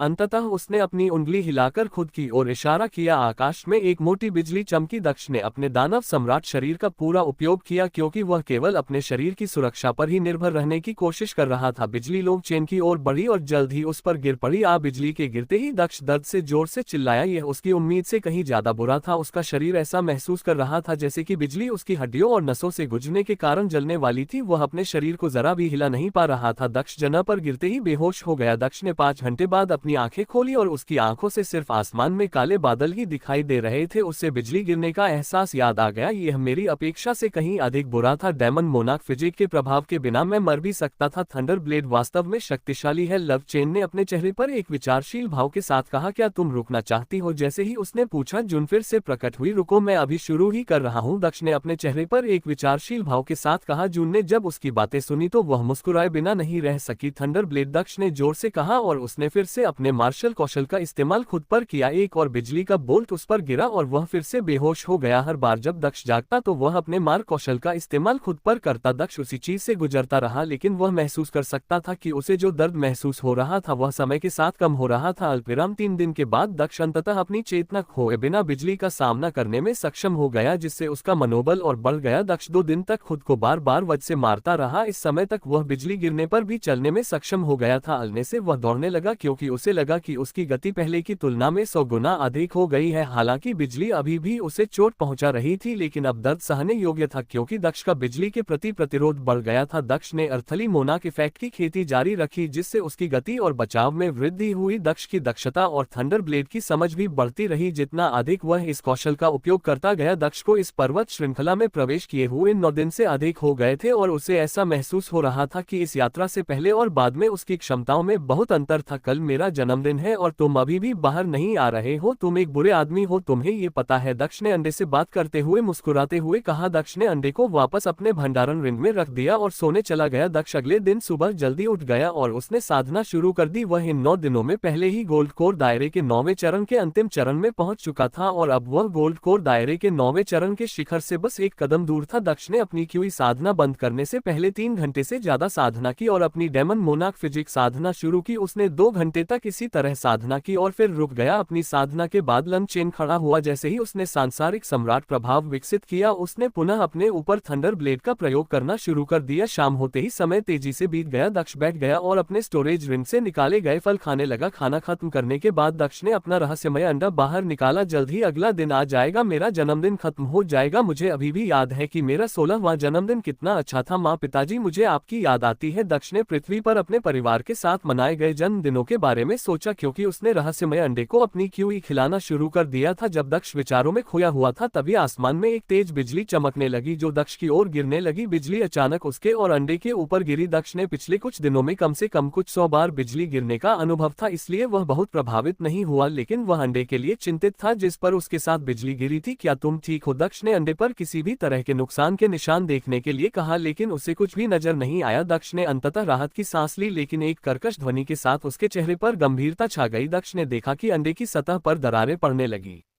थी जो बढ़ती जा रही थी। जल्द ही अंडे का खोल टुकड़ों में बदल गया और दक्ष को अंततः पता चल गया कि अंदर क्या था। अल्पविराम जल्द ही अंडे का खोल टुकड़ों में बदल गया और दक्ष को आखिरकार पता चल गया कि अंदर क्या है। एक छोटा सा जीव अपने 4 पैरों पर दक्ष के सामने खड़ा था। ये जानवर बिल्ली जैसा दिखता था, लेकिन इसमें कुछ अंतर थे। इसकी एक पूंछ थी जो बीच में से 2 भागों में विभाजित थी। इसकी एक पूंछ लाल रंग की थी जबकि दूसरी ठंडी नीली थी। इसकी आंखें भी अलग अलग रंगों की थी। इसकी बाएं आंख लाल थी जबकि दूसरी आंख नीली थी। इसका शरीर बर्फ सफेद फर से ढका हुआ था जिस पर कुछ अजीबोगरीब प्राचीन चिन्ह थे जो इसे अनोखा और आकर्षक बना रहे थे। इसके माथे पर चांदी का अर्धचंद्राकार चिन्ह था जो असली चांद की तरह चमक रहा था। बिल्ली, दक्ष ने चेहरे पर एक व्यंग्यात्मक मुस्कान के साथ कहा। जब उसने उस छोटे से जीव को देखा, बिल्ली दक्ष की ओर बढ़ी और उसने अपना सिर दक्ष के हाथों में छिपा लिया। चाहे तुम कितनी भी कमजोर क्यों ना हो, मुझे कहना होगा कि तुम बहुत प्यारी हो। दक्ष मुस्कुराए बिना नहीं रह सका। जब उसने बिल्ली को अपने पास आते देखा, उसने उसे अपनी बाहों में उठा लिया और उसकी आंखों में देखा। जुन, ये बिल्ली क्या है? दक्ष ने जुन की ओर देखते हुए पूछा जो चेहरे पर शिकन लिए उसके बगल में खड़ी थी। मुझे ना नहीं है, जुन ने जवाब दिया। तुम्हें नहीं पता? दक्ष ने जुन की ओर देखते हुए कहा। जैसा कि मैंने देखा, मुझे लगता है कि यह एक थरियल मून कैट होना चाहिए, लेकिन जून ने बिल्ली की ओर देखते हुए कहा। लेकिन क्या? दक्ष ने चेहरे पर जिज्ञासा भरी नजर से पूछा। लेकिन कुछ अज्ञात बातें हैं जो मुझे इस पर संदेह कर रही हैं। थरियल मून कैट आपके सामने वाले प्राणी की तरह ही दिखती है क्योंकि इसकी भी पूंछ 2 भागों में विभाजित है। इसके भी बर्फ जैसे सफेद बाल है और माथे पर चांदी का अर्धचंद्राकार चिन्ह है, लेकिन यहीं से चीजें अलग होने लगती हैं। थरियल मून कैट की आंखें काली होती हैं और उसकी पूंछ भी काली होती है, लेकिन आपके हाथ में मौजूद बिल्ली की आंखें नीली और लाल है और उसकी पूंछ का रंग भी वैसा ही है। जुन ने दक्ष को समझाया। शायद यही थरियल मून कैट की एक अनोखी नस्ल है, दक्ष ने मुस्कुराते हुए कहा और वह बिल्ली के साथ हाथ में खेल रहा था। एक और अंतर है, इस बिल्ली के विपरीत थरियल मून कैट के शरीर पर कोई पैटर्न नहीं है और इससे भी महत्वपूर्ण बात, वे अंडे से नहीं निकलते हैं। यही बात इसे इतना अजीब बनाती है। ये थरियल मून कैट की तरह है, लेकिन यह नहीं हो सकता। ये कैसे संभव है? जुन ने अपने चेहरे पर एक विचारशील भाव के साथ कहा। लगता है मैं गलत था, तुम वाकई बहुत खास हो। दक्ष ने बिल्ली की तरफ देखते हुए मुस्कुराकर कहा। क्या थरियल मून बिल्लियों में कोई विशेषता या शक्तियां होती है? दक्ष ने पूछा और उसने उम्मीद भरी नजरों से जून की ओर देखा। उनके पास अपनी कुछ अनोखी तरकीबें हैं। हालांकि वे आक्रमण या बचाव में अच्छे नहीं है, लेकिन उनकी मुख्य विशेषता उनका छिपकर रहना है। एक थरियल मून कैट में अदृश्य होने की क्षमता होती है और उन्हें ढूंढना लगभग असंभव होगा। उनके अस्तित्व के सभी निशान उनके साथ गायब हो जाएंगे। जून ने दक्ष से कहा, तो ये छिपने में अच्छा है, ये वह नहीं है जिसकी मैं उम्मीद कर रहा था, लेकिन ये काफी अच्छा है, मुझे ये छोटा सा बच्चा काफी पसंद है। दक्ष मुस्कुराया और उसने बिल्ली की आंखों में देखा। Dot dot dot dot dot dot dot dot dot dot dot dot dot दूर एक जगह थी जहां बादलों से ढका एक इलाका था। आसमान में ना तो सूरज था और ना ही चांद, आसमान में सिर्फ 9 चमकीले तारे दिखाई दे रहे थे। इनमें से हर एक तारा एक जैसा दिख रहा था, लेकिन उनका अपना एक अलग आकार था। इन 9 तारों को एक समान स्तर पर देखा जा सकता था, क्योंकि कोई भी दूसरे से ऊंचे स्थान पर नहीं देखा जा सकता था। इस जमीन पर एक बड़ा सा सिंहासन था, एक बड़ा दाढ़ी वाला आदमी सिंहासन पर बैठा था और उसकी आंखें बंद थी। ऐसा लग रहा था कि वह गहरी नींद में सो रहा है। दूर से देखने पर वह आदमी किसी इंसान जैसा ही लग रहा था, लेकिन करीब से देखने पर पता चला कि वह 7 मीटर से ज्यादा लंबा था। हालांकि वह बहुत बड़ा था, लेकिन उसका शरीर और चेहरा बिल्कुल इंसानों जैसा लग रहा था। उसकी गहरी काली आंखें थी जो रसातल की तरह थी। वह इंसान से कम और एक विशाल काय की तरह ज्यादा लग रहा था। जब वह अभी भी अपनी जगह पर था तो उसे कुछ महसूस हुआ। इस जमीन का गुरुत्वाकर्षण, हवा, एहसास सब कुछ अलग था, क्योंकि अचानक वातावरण में एक अलग तरह का दबाव दिखाई दिया। उस आदमी ने अपनी आंखें खोली और उसके चेहरे पर गंभीर भाव थे। वह आसमान की ओर देखता रहा और उसे देखता रहा। उसके हाव भाव बदलते रहे। आदमी देख सकता था कि आकाश, जो लाखों सालों से 9 तारों के साथ स्थिर था, अब एक और तारा था। 9 तारों की जगह अब आकाश में 10 तारे थे। हालांकि 10वें तारे के दिखने से आदमी हैरान था, लेकिन उससे भी ज्यादा हैरान उसे तारे की स्थिति ने किया। जबकि 9 तारे एक समान स्तर पर थे, 10वां तारा बहुत अधिक ऊंचा दिखाई दे रहा था। अन्य 9 तारों की तुलना में 10वां तारा और भी बड़ा और चमकीला था। लाखों सालों से 9 देव जानवरों का प्रतिनिधित्व करने वाले केवल 9 तारे थे। और फिर एक और प्रकट हुआ। क्या हो रहा है? इसकी स्थिति देव जानवरों से भी अधिक ऊंची है। ये कैसे संभव है? आदमी ने आसमान की ओर देखते हुए चेहरे पर गंभीरता के भाव के साथ कहा, मुझे जानना ही होगा कि यह तारा किसका प्रतिनिधित्व करता है। आदमी ने फिर से अपनी आंखें बंद करते हुए कहा, लेकिन इस बार वह अधिक गंभीर लग रहा था। स्वर्गीय संरक्षक की सर्वदर्शन आंखें। आदमी ने अचानक अपनी आंखें खोलते हुए कहा। उसकी आंखें, जो पहले काली थी, अब पूरी तरह से सुनहरी लग रही थी। उसने 10वें तारे की ओर ध्यान केंद्रित करते हुए देखा। 1 सेकंड से भी कम समय में उसके हाथ भाव बदल गए। ऐसा लग रहा था कि वह संघर्ष कर रहा था। उसकी आंखों से रक्त बहने लगा, लेकिन वह अभी भी 10वें तारे के पीछे के रहस्य को उजागर करने की कोशिश कर रहा था। उस आदमी ने आखिरकार 5 सेकंड के बाद अपनी आंखें बंद कर ली, क्योंकि वह काफी बुरा लग रहा था। उसके चेहरे पर रक्त के आंसू थे। मेरे अस्तित्व के इतिहास में दूसरी बार क्या मैं वह नहीं देख पा रहा हूँ जो मैं चाहता था? ये दुनिया जल्द ही बदलने वाली है। आदमी ने फिर से अपनी आंखें बंद करते हुए कहा। Dot dot dot dot dot dot जब दक्ष जून से थरियल मूनकैट की विशेषता के बारे में पूछ रहा था तो दक्ष के हाथ में मौजूद बिल्ली ने अचानक अपना सिर उठाया और आसमान की ओर देखते हुए भ्रमित सी दिखी। खैर, कम से कम अब सस्पेंस खत्म हो गया है। छोटे दोस्त, तुमने मुझे बहुत लंबे समय तक इंतजार करवाया, दक्ष ने बिल्ली की ओर देखते हुए कहा। बिल्ली ने अपना ध्यान वापस दक्ष की ओर मोड़ लिया और उसे स्नेह भरी निगाहों से देखने लगी। इस यात्रा में मैंने वह सब हासिल कर लिया है जो मैं चाहता था। अब वापस जाने का समय है। दक्ष ने मुस्कुराते हुए खड़े होते हुए कहा। क्या तुम्हें अपनी यकी याद आ रही है? जुन ने दक्ष को देखते हुए हंसते हुए कहा। हो सकता है। क्या तुम्हें जलन हो रही है? दक्ष ने झुन का सामना करते हुए हंसते हुए कहा। तुम उसे अपने इस नए साथी के बारे में क्या बताओगी? झुन ने मुस्कुराते हुए दक्ष से पूछा। ये छोटा सा बच्चा वह है जिसे मैंने पहाड़ों की इस यात्रा में बचाया था। दक्ष ने जवाब दिया। यह मुझे याद दिलाता है यह इस दुनिया में उसका पहला दिन है। इसे एक नाम की जरूरत है। दक्ष ने मुस्कुराते हुए कहा। तकनीकी तौर पर आप उसके पिता हैं, उसे कोई नाम दीजिए। झुन ने मुस्कुराते हुए कहा। मुझे लगता है कि मैं नाम बताने में बहुत बुरा हूँ। द ने चेहरे पर एक व्यंग्यात्मक मुस्कान ला दी। मुझे लगता है कि तुम ठीक हो जाओगे। जून ने दक्ष को साथ बना दी। ठीक है चूंकि यह बहुत सफेद है, बिल्कुल शुद्ध बर्फ की तरह, मैं इसे स्नो कहूंगा। दक्ष ने बिल्ली को देखते हुए कहा। बिल्ली ऐसा लग रहा था जैसे उसे एक भी शब्द समझ में नहीं आया। वह मासूमियत से दक्ष को देख रही थी। दक्ष ने पहाड़ से नीचे उतरना शुरू किया और बिल्ली को अपनी बाहों में एक बच्चे की तरह थामे रहा। वह उससे ऐसे बात करता रहा जैसे वह कोई असली इंसान हो जो उसे समझ सकता हो। एक लंबी यात्रा के बाद दक्ष ने आखिरकार थंडर सिटी का प्रवेश द्वार देखा। वह सड़कों पर चलते हुए इधर उधर देखने लगा और लोग अभी भी उसे उत्सुकता से देख रहे थे। ऐसा लग रहा था जैसे वे उसके बारे में फैली अफवाहों को भूले नहीं थे। दक्ष अपने घर के सामने पहुंचा, लेकिन वह दंग रह गया क्योंकि उसने देखा कि कोई उसके दरवाजे के सामने खड़ा है। यह एक लड़की थी, लेकिन वह लड़की नहीं थी जिसकी उसने इतनी जल्दी उसके दरवाजे पर आने की उम्मीद की थी। दक्ष ने लड़की को देखा और उसकी ओर चलने लगा। दक्ष अपने घर के सामने पहुंचा, लेकिन वह दंग रह गया जब उसने देखा कि कोई उसके दरवाजे के सामने खड़ा है। यह एक लड़की थी, लेकिन वह लड़की नहीं थी जिसकी उसने उम्मीद की थी कि वह उसके दरवाजे पर आएगी। दक्ष ने लड़की को देखा और उसकी ओर चलने लगा। लड़की दरवाजा खटखटाने ही वाली थी कि किसी ने उसके कंधे पर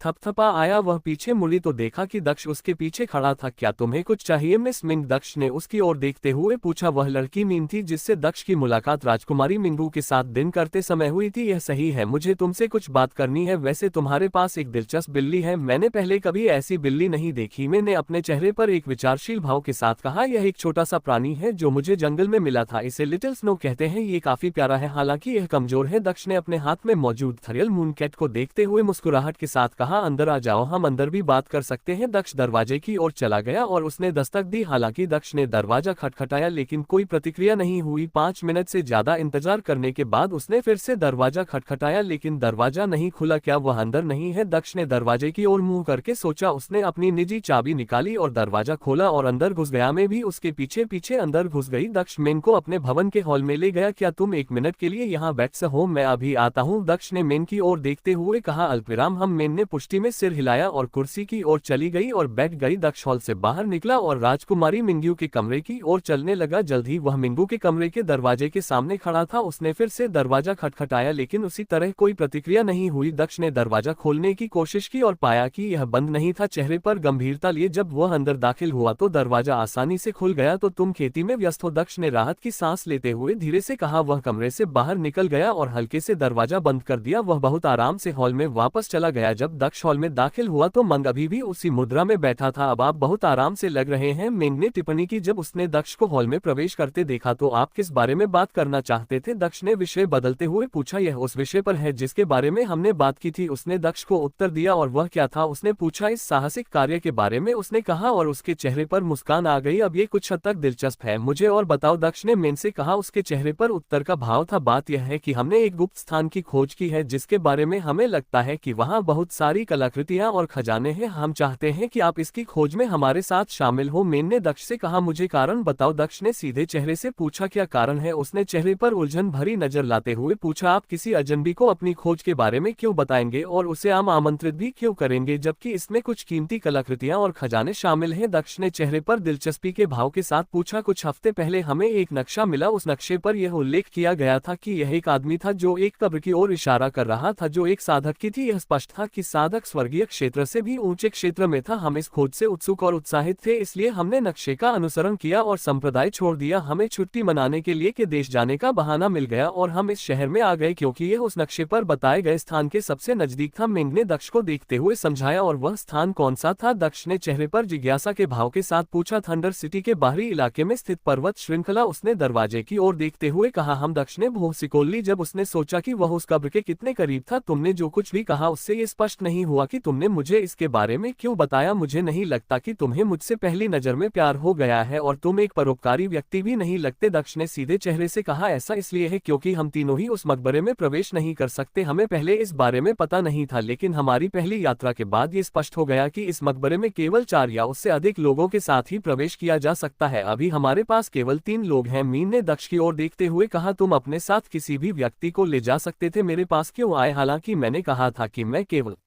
रोमांच के पीछे हूँ, इनाम के पीछे नहीं। फिर भी तुम मुझ पर भरोसा क्यों करते हो? अगर तुमने किसी कमजोर व्यक्ति को चुना तो विश्वासघात की संभावना बहुत कम होगी क्योंकि उसे मारना आसान होगा। दक्ष ने अपने चेहरे पर एक मनोरंजक मुस्कान के साथ कहा। तुमने जो कुछ भी कहा वह सच है। अगर हमने किसी कमजोर व्यक्ति को चुना होता तो अगर उसने कभी हमें धोखा देने के बारे में सोचा होता तो उसे आसानी से मार दिया जाता, लेकिन ये हमारे लिए भी बुरा हो सकता है, मेन ने कहा। और ऐसा लगा जैसे वह कुछ सोच रही थी। ऐसा कैसे? दक्ष ने उत्सुकतावश पूछा। यहाँ हमारी नवीनतम अनुशंसा पर एक नजर डाले। यहाँ हमारी नवीनतम अनुशंसाओं पर एक नजर डाले। अल्पविराम जरा सोचो, जिस जगह में प्रवेश करने के लिए कम से कम 4 लोगों की जरूरत होती है। क्या इस बात की पूरी संभावना नहीं है कि बाहर निकलने के लिए भी कम से कम 4 लोगों की जरूरत होगी? हालांकि ऐसा होने की संभावना बहुत कम है, लेकिन हम जोखिम नहीं लेना चाहते। हम अंदर फंसना नहीं चाहते क्योंकि चौथा व्यक्ति कमजोर था और बहुत आसानी से मर गया। इसके अलावा अगर हम तुम्हें अपने साथ ले आए तो तुम्हारी गर्लफ्रेंड भी आ जाएगी। वह काफी मजबूत है और काफी उपयोगी होगी और अगर हम में से एक की मौत भी हो गई तो भी सुरक्षित बाहर निकलने के लिए 4 लोग बच जाएंगे। मेन ने दक्ष को समझाया। ये काफी विस्तृत योजना है लेकिन यह एक धारणा पर आधारित है। दक्ष ने उसके तर्क को सुनते हुए कहा। तुम थंडर जायंट संप्रदाय में वापस क्यों नहीं गए और इस प्रयास में किसी अन्य व्यक्ति को क्यों नहीं लाया? वहां तुम्हारे जितने शक्तिशाली कई साधक होंगे। तुम किसी ऐसे व्यक्ति को चुन सकते थे जिसे तुम जानते हो और जिस पर तुम्हें भरोसा हो। दक्ष ने फिर पूछा। हमारे पास आगे पीछे आने जाने के लिए समय नहीं है क्योंकि हमारा मानना है कि यह राज्य संदिग्ध होने लगा है। हम उस मकबरे को लंबे समय तक अज्ञात नहीं छोड़ सकते, कर वे उस स्थान को खोज सकते हैं। मीन ने दक्ष से कहा, फिर भी अगर हमने तुम्हें धोखा दिया तो क्या होगा? दक्ष ने हंसते हुए पूछा, हमें जो भी खजाना मिलेगा वह हम पांचों के बीच बराबर बराबर बांट दिया जाएगा। मुझे लगता है कि यह एक बहुत अच्छा प्रस्ताव है, साथ ही मुझे तुम पर भरोसा है और मुझे विश्वास है कि तुम ऐसे व्यक्ति नहीं हो जो हमें धोखा दे सकते हो। उसने मुस्कुराते हुए कहा, हालांकि उसका तर्क काफी अच्छा लगता है और ऐसा लगता है कि वह झूठ नहीं बोल रही है, लेकिन मुझे इस सब के बारे में एक अजीब सी भावना हो रही है। एक भावना की कुछ ठीक नहीं है। ये वैसा ही एहसास है जैसा मुझे तब हुआ था जब लंगसू ने मुझे धोखा देने से पहले आमंत्रित किया था। सौभाग्य से मैं अब उतना कमजोर नहीं हूँ जितना उस समय था। दक्ष ने मेन को देखते हुए मुस्कुराया। उसने अपने विचारों को अपने चेहरे पर नहीं आने दिया। तो मेरे प्रस्ताव के बारे में आप क्या कहती हैं? मेन ने दक्ष के चेहरे पर मुस्कान देखकर पूछा, मेरे शुरुआती विचार काफी सकारात्मक है, लेकिन मुझे उससे बात करनी होगी। दक्ष ने मेन से कहा, तुम्हारा मतलब है कि तुम्हें अपनी गर्लफ्रेंड से पूछना होगा? मैंने कहा और वह अपनी हंसी रोक नहीं सकी। आप ऐसा कह सकते हैं, वैसे भी मैं कल आपको जवाब दूंगा, तो मैं आपको कहाँ पा सकता हूँ? दक्ष ने अपनी सीट पर वापस लेते हुए पूछा, ठीक है, मैं कल तुम्हारा जवाब लेने आऊंगी। मुझे उम्मीद है कि तुम दोनों सहमत होगे। वैसे भी मुझे अब विदा लेनी चाहिए, अभी और तैयारियां करनी है, मिंग ने कहा और उसने दक्ष की ओर देखा और खड़ी हो गई। ठीक है, दक्ष ने कहा और बैठा रहा। मैंने कुछ हद तक बहस की, लेकिन जल्द ही उसके चेहरे पर मुस्कान लौट आए और वह मुस्कुराए और पीछ मुड़ी। वह बाहर की ओर चली गई। दक्ष ने अपनी आंखें बंद कर ली और सब कुछ सोचने लगा। मेन लिंक थंडर जायंट सैक, एक मजबूत कल्टेटर की कब्र, खजाने, चीजें दिलचस्प होने वाली है। दक्ष ने हमेशा की तरह मुस्कुराते हुए कहा। दक्ष उठकर अपने कमरे की ओर चल पड़ा। वह मिंगू के कमरे के पास से गुजरा और अंदर देखने के लिए गेट खोला। वह अभी भी साथ नामे लीन थी, इसलिए वह चुपचाप चला गया। वह अपने कमरे में गया और बिस्तर पर लेट गया और आखिरकार उसने बिल्ली को अपने से अलग करके अपने बगल में बिस्तर पर रख दिया। लिटिल स्नो अब तक सो चुकी थी, दक्ष भी सो गया। पूरी रात की नींद के बाद सुबह उठते ही दक्ष तैयार हो गया। उन्होंने स्वर्गीय ड्रैगन को ड्रोन निकाला जो उन्हें गफल सिटी के कीमिया हॉल शाखा के शाखा मास्टर गु द्वारा उपहार में दिया गया था। उन्होंने स्वर्गीय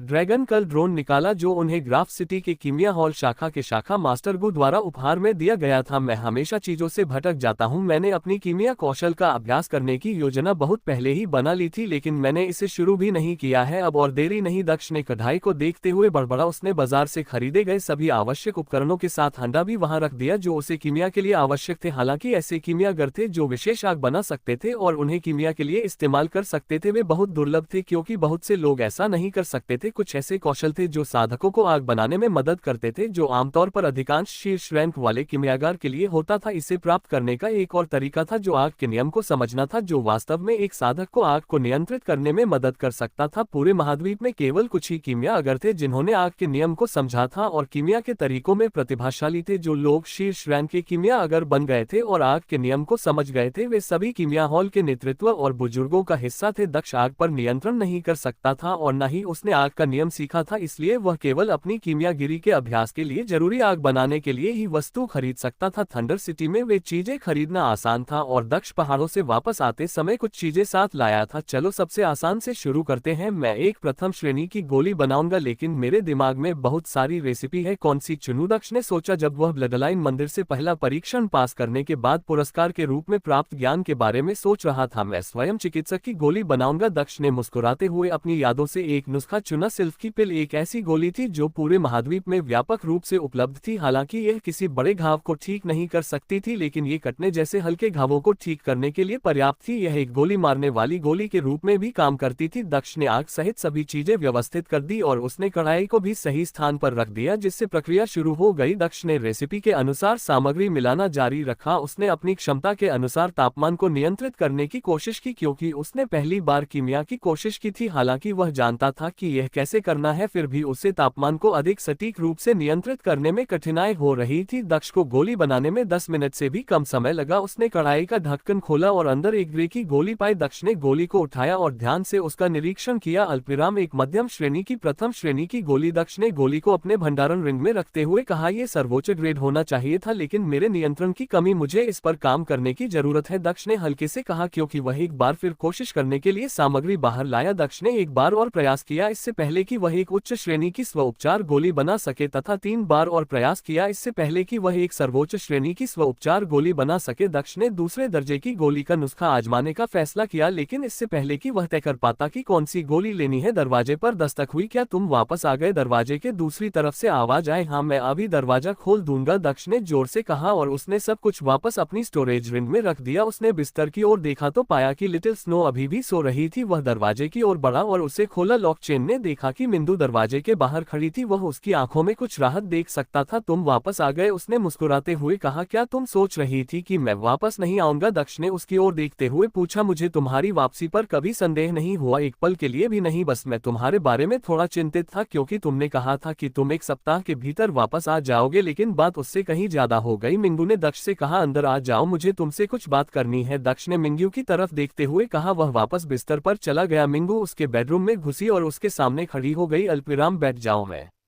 तुम्हें खाने वाला नहीं हूँ, किसी भी तरह से तुम मुझसे कमजोर नहीं हो, दक्ष ने हंसते हुए मिंगू से कहा। राजकुमारी। मिंगू बिना कुछ बोले दक्ष के पास बैठ गई और केवल प्रश्नवाचक निगाहों से दक्ष को देखती रही। तुम्हें उत्तरी चंद्र साम्राज्य के वे 3 लोग याद हैं जिनसे हम पिछली बार उस रेस्तर में मिले थे? दक्ष ने मिंगू को देखते हुए पूछा। हाँ, उनके बारे में क्या? मिंगू ने पीछे मुड़कर देखा और पूछा। जिस लड़की ने अपना नाम मन बताया वो कल यहाँ आई थी। दक्ष ने मिंगू को बताया। किस लिए? उसने उसकी ओर देखते हुए पूछा। वह चाहती है कि हम एक मजबूत साधक की कब्र की खोज में उनके साथ शामिल हो। लन चेन ने एक विचारशील भाव के साथ मिंगू से कहा। लेकिन क्यों? उसके चेहरे पर उलझन भरा भाव था। उसने कहा कि उन्हें किसी तरह एक पुराना नक्शा मिला। यह एक साधक की कब्र की ओर इशारा करता था जो माना जाता था कि स्वर्गीय क्षेत्र से ऊपर था। वे उस कब्र तक पहुंच गए लेकिन पाया कि वहां केवल 4 या उससे अधिक साधकों का समूह ही पहुंच सकता है, इसलिए वे चाहते हैं कि हम उनके 3 के समूह में शामिल हो जाएं। दक्ष ने मिंगू को सब कुछ समझाया। तुम क्या चाहते हो? उसने दक्ष से पूछा। मैं भी उनके साथ जाना चाहता हूँ, हालांकि मैं नहीं चाहता कि तुम भी इस यात्रा में शामिल हो, लेकिन मैंने सोचा कि अंतिम निर्णय तुम्हें ही लेना चाहिए। दक्ष ने चेहरे पर गंभीर भाव लाते हुए कहा। तुम मुझे शामिल क्यों नहीं करना चाहते? क्या तुम्हें लगता है कि मैं तुम्हें नीचे खींच लूंगी? मिंगू ने अपने चेहरे पर परेशान भाव के साथ पूछा। अल्पविराम। बिल्कुल नहीं, बस इतना है कि इसमें बहुत जोखिम है, हालांकि अगर कुछ गलत हुआ तो मैं आसानी से बच सकता हूं, फिर भी मैं तुम्हारे बारे में चिंतित हूं। दक्ष ने गंभीरता से कहा। आपको मेरे बारे में चिंतित होने की आवश्यकता नहीं है, मुझे विश्वास है कि मैं उन तीनों को अकेले ही आसानी से संभाल सकती हूँ। मिंगू ने मुस्कुराते हुए कहा। मैंने भी यही अनुमान लगाया था, लेकिन फिर भी। दक्ष ने चिंताजनक लहजे में कहा। मैं तुम्हारे साथ आना चाहता हूं, हम कब निकल रहे हैं? मिंगू ने उसकी बात पूरी होने से पहले ही उसे टोक दिया। हाँ, अगर तुम यही चाहती हो, वैसे भी मंग आज विवरण स्पष्ट करने के लिए यहाँ आएगा। दक्ष ने मिंगू से कहा। वैसे क्या? मैंने बताया कि तुम आज बहुत सुंदर लग रही हो, मैं इस समय तुम्हारा चेहरा देखने से चूक गया था, दक्ष ने मुस्कुराते हुए कहा। जब उसने मिंगू को उठते देखा। झूठी? उसने कहा। लेकिन दक्ष ने उसकी आंखों में खुशी की झलक देखी। क्या मेरे पास झूठ बोलने का कोई कारण है? यह एक ईमानदार तारीफ है, हालांकि मुझे ये कहना होगा कि आप हर दिन उतनी ही खूबसूरत दिखती हैं, दक्ष ने कहा। मिंगू जवाब देने ही वाला था कि तभी जोरदार धमाका सुनाई दिया। दक्ष उठ खड़ा हुआ और जल्दी से बाहर की ओर बढ़ा। उसने देखा कि आवाज मुख्य दरवाजे से आ रही थी, जैसे कोई दरवाजे पर जोर से धमाका कर रहा हो। चेहरे पर झुंझलाहट के भाव के साथ उसने दरवाजा खोला। जैसे ही दक्ष ने अचानक दरवाजा अंदर की ओर खोला, दरवाजे पर मुक्का मारने वाली मुट्ठी उसके चेहरे की ओर आ गई। दक्ष ने अवचेतन रूप से प्रतिक्रिया दी क्योंकि उसने अपने दानव सम्राट काया और सांसारिक सम्राट प्रभाव का पूरी तरह से उपयोग किया और अपनी हथेली को मुट्ठी के सामने ले गया। दक्ष ने मुट्ठी पकड़ ली जो उसके चेहरे से बस कुछ इंच की दूरी पर थी। हाथ वही रुक गया जब दक्ष ने उस व्यक्ति की ओर देखा जिसका ये हाथ था। मिस्टर रुवान, क्या आप किसी के घर जाते समय यही तरीका अपनाते हैं? दक्ष ने अपने चेहरे पर झुंझलाहट भरी नजर से पूछा। वह वही व्यक्ति था जिसे दक्ष ने मिन के साथ देखा था। उसने उसके साथ कुछ हद तक बहस भी की थी। दक्ष ने इधर उधर देखा तो उसने देखा कि मिंग उसके बाएं ओर खड़ी है और उसके चेहरे पर एक व्यंग्यपूर्ण मुस्कान है। दक्षिण को भी अपने दाएं ओर खड़ा देखा। रुवान के चेहरे पर गुस्से की झलक दिखाई दी जब उसने अपने हाथ पर और जोर लगाया और दक्ष की ओर धक्का दिया जिसने उसका हाथ पकड़ रखा था। उसने सिर्फ अपनी शारीरिक शक्ति का इस्तेमाल किया और कोई साधना नहीं की। क्या तुम्हारा काम हो गया? अगर नहीं हुआ है तो अपनी साधना भी इसमें लगाओ, शायद तुम अपना हाथ हिला पाओगे। दक्ष मुस्कुराया क्योंकि उसने महसूस किया कि रोवान उसकी मुट्ठी पर बल लगा रही है। हालांकि यह हिस्सा दक्ष के सामने कुछ भी नहीं था क्योंकि यह कुछ भी करने में सक्षम नहीं था। तुम रोवान और अधिक क्रोधित हो गया क्योंकि उसने अपनी साधना का प्रयोग करना शुरू कर दिया था। दक्ष ने जब रोवान के हाव भाव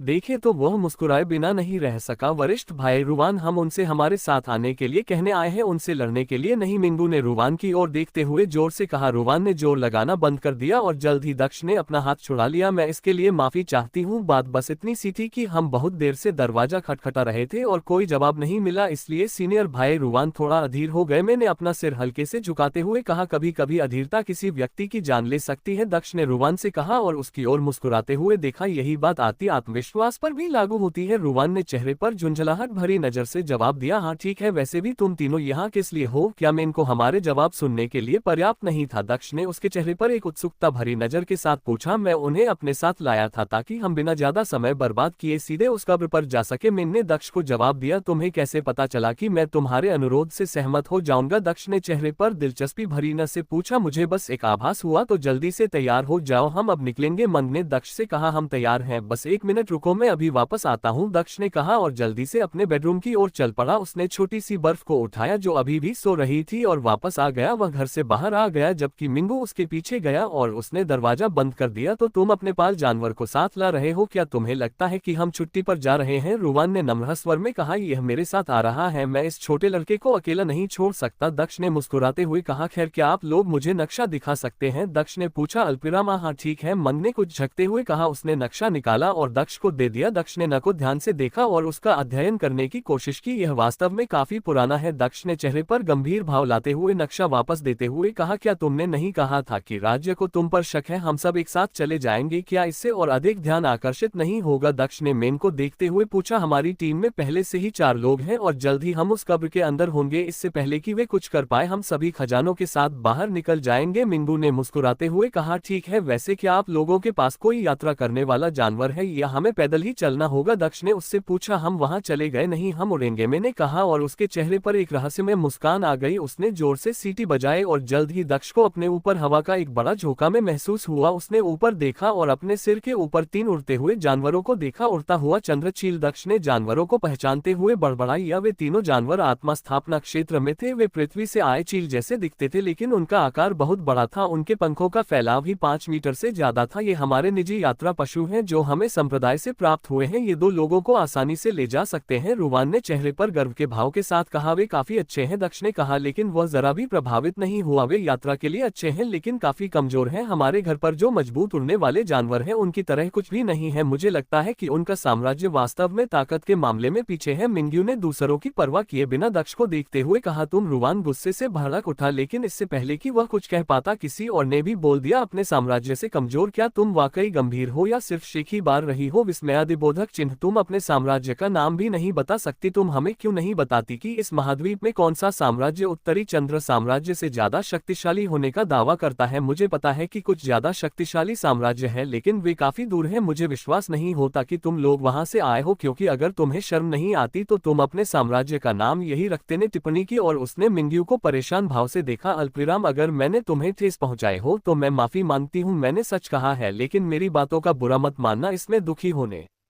कि कोई बात नहीं है। तुम्हारा साम्राज्य अभी भी बाकी सबसे ज्यादा मजबूत है। मिंगू ने कुछ सांत्वना भरे अंदाज में देखते हुए कहा। हम अब जो भी होने दूसरी तरफ देखा और मिंग्यू को नजरअंदाज कर दिया। चलो चलते हैं, हमें देर हो रही है। मन ने सभी का ध्यान बटा की कोशिश करते हुए कहा। उनके 3 लोगों के समूह ने उड़ते हुए चंद्र ईगल को नीचे आने के लिए कहा जो उन्होंने अपने मालिकों के सामने खड़े होकर किया। मास्टर चेन वरिष्ठ भाई रुवा के साथ बैठ सकते हैं जबकि मैं मिस मिंग्यू के साथ बैठ सकती हूँ। मेरा सुझाव कैसा है? मैंने दक्ष की ओर देखते हुए सुझाव दिया। मैं उसके साथ नहीं बैठूंगी। दक्ष और रुवान दोनों ने एक साथ कहा और उसके सुझाव को अस्वीकार कर दिया। तो फिर मास्टर चेन मेरे साथ बैठे और मिस मिंगू जूनियर सिस्टर के साथ बैठे। मिन ने फिर सुझाव दिया, वरिष्ठ बहन में मैं उसके साथ नहीं बैठना चाहती। ने तुरंत सुझाव को अस्वीकार कर दिया और मिन से कहा, ओ जूनियर सिस्टर, लिंग इतना छोटा होने का कोई कारण नहीं है। ठीक है, मिस मिंगू मेरे साथ बैठ सकती है और मास्टर चेन जूनियर सिस्टर के साथ बैठ सकते हैं। अब इस सुझाव से किसे परेशानी है? मैंने चेहरे पर एक व्यंग्यात्मक मुस्कान के साथ कहा। ठीक है, चलो चले। मैं मुस्कुराए और आखिरकार उसने राहत की सांस ली जब उसने देखा कि सभी से मत है। वह अपने उड़ते हुए चंद्र ईगल की पीठ पर चढ़ गई और मिंगू उसके पीछे बैठ गया जबकि दक्ष उसके उड़ते हुए चंद्र ईगल पर के पीछे बैठ गया। रुवान अकेला था जो अपने ईगल पर अकेला बैठा था। वे जल्द ही हवाई जहाज में सवार होकर पर्वत श्रृंखला की ओर अपनी यात्रा पर निकल पड़े। इस गति से हम आधे घंटे से भी कम समय में वहां पहुंच जाएंगे। दक्ष ने बाज की उड़ान की गति को देखते हुए कहा, हाँ हम लगभग 20 मिनट में वहां पहुंच जाएंगे। ने उसे उत्तर दिया और अपने चेहरे पर ताजी हवा का आनंद लिया। अल्पिराम, वैसे क्या मैं तुमसे कुछ पूछ सकता सकता हूँ, दक्ष ने ऐसे कहा जैसे वह कुछ सोच रहा हो। हाँ, जब तक ये कोई रहस्य नहीं है मैं कुछ नहीं कह सकता, ने सहज स्वर में उत्तर दिया। तुम्हारा वरिष्ठ भाई रुवान, वह तुम्हारे समूह में सबसे मजबूत है, फिर ऐसा क्यों लगता है कि नेता है? दक्ष ने चेहरे पर जिज्ञासा भरी नजर से उससे पूछा। ओ, ऐसा इसलिए है क्योंकि सीनियर बहन मेन का पद सीनियर भाई रुवान से ऊंचा है। हालांकि सीनियर भाई रुवान ज्यादा ताकतवर है और उनकी पृष्ठभूमि भी अच्छी है, लेकिन सीनियर बहन मेन की पृष्ठभूमि कहीं ज्यादा मजबूत और डराने वाली है, साथ ही उनकी प्रतिभा भी सीनियर भाई रुवान से ज्यादा बताई जाती है, ने दक्ष को जवाब दिया। तुम्हें कौन ज्यादा पसंद है, वरिष्ठ भाई रुवान या तुम्हारी वरिष्ठ बहन में? दक्ष ने सहजता से मुस्कुराते हुए पूछा। बेशक ये सीनियर सिस्टर मंग है, वह मेरी सगी बहन की तरह है, उसने जीवन भर मेरी बहुत मदद की है, उसने मुझे मेरे पिता की इच्छा के विरुद्ध जाने और अपनी सगाई तोड़ने का साहस भी दिया, वह मेरा साथ देने के लिए हर कदम पर मेरे साथ आए, ने कहा और उसके चेहरे पर मुस्कान आ गई। अच्छा हुआ कि उसने ऐसा किया, अगर वह ऐसा नहीं करती तो मैं शायद अपने पिता की इच्छा के आगे झुक जाती और उस आदमी से शादी कर लेती। क्या तुम्हें पता है, जब मैं उस जगह गई जहां वह रहता है तो मुझे पता चला कि वह आदमी मेरी कल्पना से भी ज्यादा बुरा था। मुझे नहीं पता कि मेरे पिता ने मेरी सगाई करवाते समय क्या सोचा होगा, ने चेहरे पर झुंझलाहट के भाव के साथ दक्ष से कहा। तुम्हारी उम्मीद से भी बदतर कैसे? दक्ष ने चेहरे पर एक मनोरंजक मुस्कान के साथ पूछा। वह एक छोटे से दूसरे दर्जे के राज्य में रहता है, जब मैं वहां गया तो मैंने उसका पता और उसके बारे में कुछ जानकारी प्राप्त करने के लिए कुछ लोगों से बात की और जो मैंने पाया उससे मैं दंग रह गया। मुझे उम्मीद थी कि वह एक छोटे से राज्य में एक छोटा सा प्रतिभाशाली व्यक्ति होगा, हालांकि वह मेरे स्तर का नहीं हो सकता था, फिर भी वह कचरे से बेहतर होगा, लेकिन मैं गलत था। पता चला कि वह आदमी कचरे से भी बदतर था, वह एक बच्चा था जो पागल हो गया था और जहां तक उसकी साधना का सवाल है, मैंने जो सुना वह अभी भी बॉडी रिफाइनेशिव आत्मक मुस्कान ला दी और भी है। क्या तुम्हें पता है कि वह कैसे पागल हो गया, उसने दक्ष से पूछा। जब वह उसे देखने के लिए पीछे मुड़ा। कैसे? दक्ष ने मुस्कुराते हुए पूछा। मैंने सुना है कि जब वह छोटा था तो वह एक बड़ा विकृत व्यक्ति था जो हमेशा अपने शहर की लड़कियों से छेड़छाड़ करता था, सिर्फ इसलिए क्योंकि उसकी पृष्ठभूमि मजबूत थी। एक दिन उसने एक लड़की से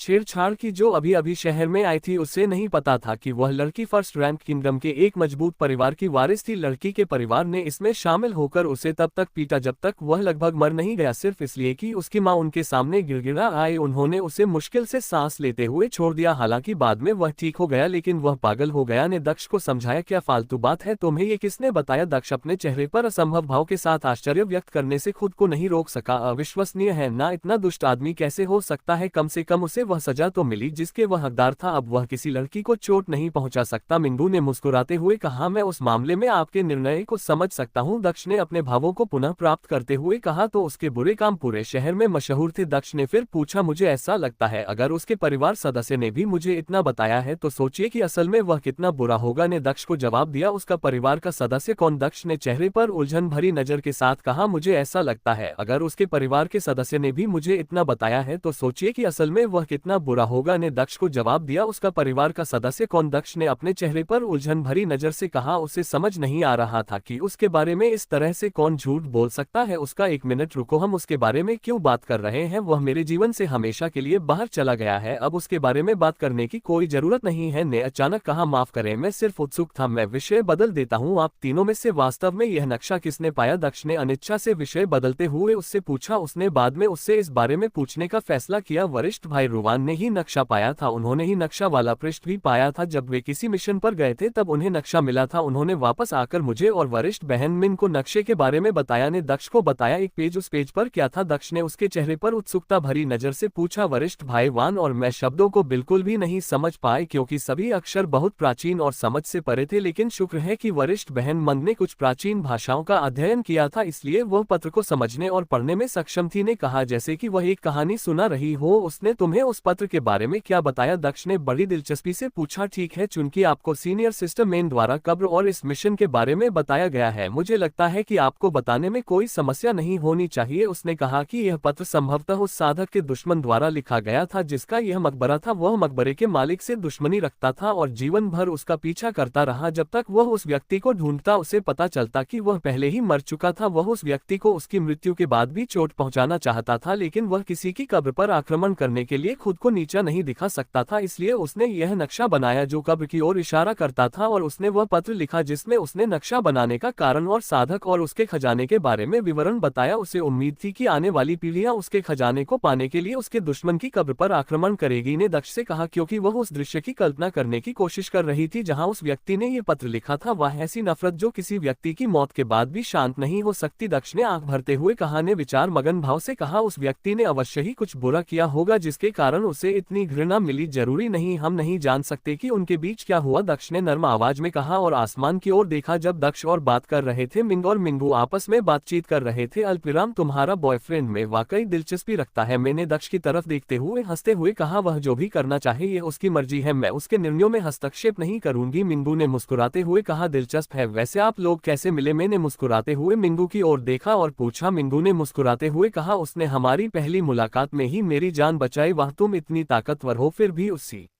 ने तुम्हारी जान बचाई, वह जरूर काफी ताकतवर होगा। मीन ने चौंक हुए कहा, हाँ वह बहुत मजबूत है, मिंगू ने कहा और उसके चेहरे पर मुस्कान खिल उठी। वह बहुत युवा है, फिर भी बहुत प्रतिभाशाली है, वह किसी बहुत मजबूत साम्राज्य के शाही परिवार का राजकुमार होना चाहिए है ना? मैंने अचंभित भाव से पूछा। मिंगू उसके सवाल पर केवल मुस्कुराया, लेकिन उसे कोई जवाब नहीं दिया, वह भी इसे गुप्त रख रही है। ये दोनों वास्तव में अपनी पहचान छिपाना जानते हैं, मन ने अंदर ही अंदर सोचा, लेकिन उसने अपने विचारों को अपने चेहरे पर जाहिर नहीं होने दिया। क्या तुम लोगों ने अभी तक ऐसा किया है? मैंने मिंगू को चेहरे पर शरारती मुस्कान के साथ देखते हुए पूछा। क्या? मिंगू ने चेहरे पर उलझन भरी नजर से पूछा। तुम्हें पता है प्रेमी और प्रेमिका बिस्तर में क्या क्या करते हैं? मन ने हंसते हुए कहा। मिंगू ने कुछ देर सोचा, इससे पहले कि उसे अपने शब्दों का मतलब समझ में आता उसका चेहरा लाल हो गया जब वह प्रतिक्रिया देने के लिए शब्द खोजने में हकला रही थी। यदि आप शर्मीली है तो आपको मुझे ये बताने की आवश्यकता नहीं है, मैंने राजकुमारी मिंगू से कहा और हंस पड़ी। तुमने उसके साथ अपना साम्राज्य कब छोड़ा था? मैंने फिर पूछा। ऐसा लगता है जैसे हमेशा के लिए, मिंगू ने अचानक कहा, क्योंकि उसे अपने परिवार की याद आ गई थी। उसके चेहरे पर उदासी छा गई। तुम्हें अपने परिवार की याद आती है? मन ने उसके चेहरे के भाव देखकर पूछा। हाँ, मिंगू ने सिर हिलाते हुए कहा, मुझे कभी प्यार नहीं हुआ, इसलिए मैं उस भावना को नहीं समझ सकता। और यह कैसा होगा? लेकिन आपका प्यार सचमुच अद्भुत होगा, जिसने आपको उसके साथ रहने के लिए अपने परिवार को पीछे छोड़ने पर मजबूर कर दिया। मिंगू कुछ नहीं बोली और अपना सिर नीचे झुकाए बैठी रही। यदि मैंने आपको बोर किया हो तो मैं क्षमा चाहती हूँ, मैंने चेहरे पर व्यंग्यात्मक मुस्कान के साथ कहा, क्योंकि उसने देखा कि मिंगू कुछ नहीं बोल रहा था। ऐसा कुछ नहीं है, मिंगू ने अपना सिर हिलाते हुए कहा। तो मोह लगता है हम पहले ही वहां पहुंच चुके हैं। मेन कुछ कहने ही वाली थी कि उसने देखा कि वे लगभग अपने गंतव्य पर पहुंच चुके थे। उसने अपना सरिंग लूर ईगल नीचे उतारा और उतरना शुरू किया और रुवान ने भी ये देखा और मेन के नेतृत्व का अनुसरण करते हुए उन्होंने भी अपने जानवरों को नीचे उतार दिया। जमीन पर उतरते ही वे सभी अपने अपने जानवरों से उतर गए। दक्ष ने वह जगह देखी जहां वह उतरा था और उसे एहसास हुआ कि यह वही जगह है जहां से वह पहाड़ की चोटी पर जाते समय गुजरा था। ये जगह पहाड़ की चोटी और तलहटी के बीच कहीं थी। मैंने इधर उधर देखा और जल्द ही उससे लगा कि उसे कुछ मिल गया है। वह सीधे एक बड़ी चट्टान के पास चली गई जो खुले में रखी हुई थी। दक्ष और बाकी लोग भी उसके पीछे पीछे चट्टान की ओर चल पड़े। दक्ष ने उत्सुकता से देखा कि मिंग ने उस बड़े पत्थर को आसानी से उठा लिया। मंग ने उस पत्थर को एक तरफ रख दिया। जैसे ही मंग ने उस पत्थर को उसके मूल स्थान से हटाया, दक्ष आखिरकार एक बड़ा छेद देखने में सक्षम हो गया जो पहले उस पत्थर से छिपा हुआ था। अल्पविराम, ये बहुत गहरा है, इसलिए कूदते समय सावधान रहना, मैन ने मुस्कुराते हुए कहा और उस छेद में कूद पड़ी। रुवान अंदर कूदने वाला दूसरा व्यक्ति था, भी चुपचाप आगे चला गया और अंदर कूद गया। सावधान, दक्ष ने मिंगू को देखते हुए कहा। वह भी अंदर कूद गया। दक्ष ने अपनी साधना के साथ साथ अपने दानव सम्राट शरीर का भी इस्तेमाल किया ताकि वह गहरी गिरावट के लिए तैयार हो सके। दक्ष 10 मीटर से ज्यादा नीचे गिर गया। इससे पहले कि उसे जमीन दिखाई देती वह उतरने के लिए तैयार हो गया और जल्द ही वह जमीन पर उतर गया, बिल्कुल सुरक्षित। उसने मिंगू के लिए जगह साफ करते हुए एक तरफ कदम बढ़ाया। लगभग 1 मिनट में मिंगू उसी स्थान पर उतरी और लॉन्ग चेन के साथ आ गई जो उसका इंतजार कर रहा था। दक्ष मिंगू के साथ पतले गलियारे में चल रहा था। गलियारा जल्द ही चौड़ा हो गया और सबके सामने एक बड़ा कमरा दिखाई दिया। दक्ष ने कमरे में चारों ओर नजर घुमाई और कमरे के बीच में एक बड़ा दरवाजा देखा। यही वह जगह है जहां से मकबरे में वास्तविक प्रवेश होता है। मैंने बड़े दरवाजे की ओर देखते हुए कहा, इसे खोलने के लिए हमें उन दीवारों के चारों ओर स्थित 4 प्रतीकों को एक साथ धकेलना होगा। इसलिए मैंने कहा कि हमें मकबरे में प्रवेश करने के लिए 4 लोगों की आवश्यकता है। मैंने कमरे की प्रत्येक दीवार पर लगे 4 प्रतीकों की ओर इशारा करते हुए कहा, तुम्हें ऐसे विवरण कैसे पता? मिंगू ने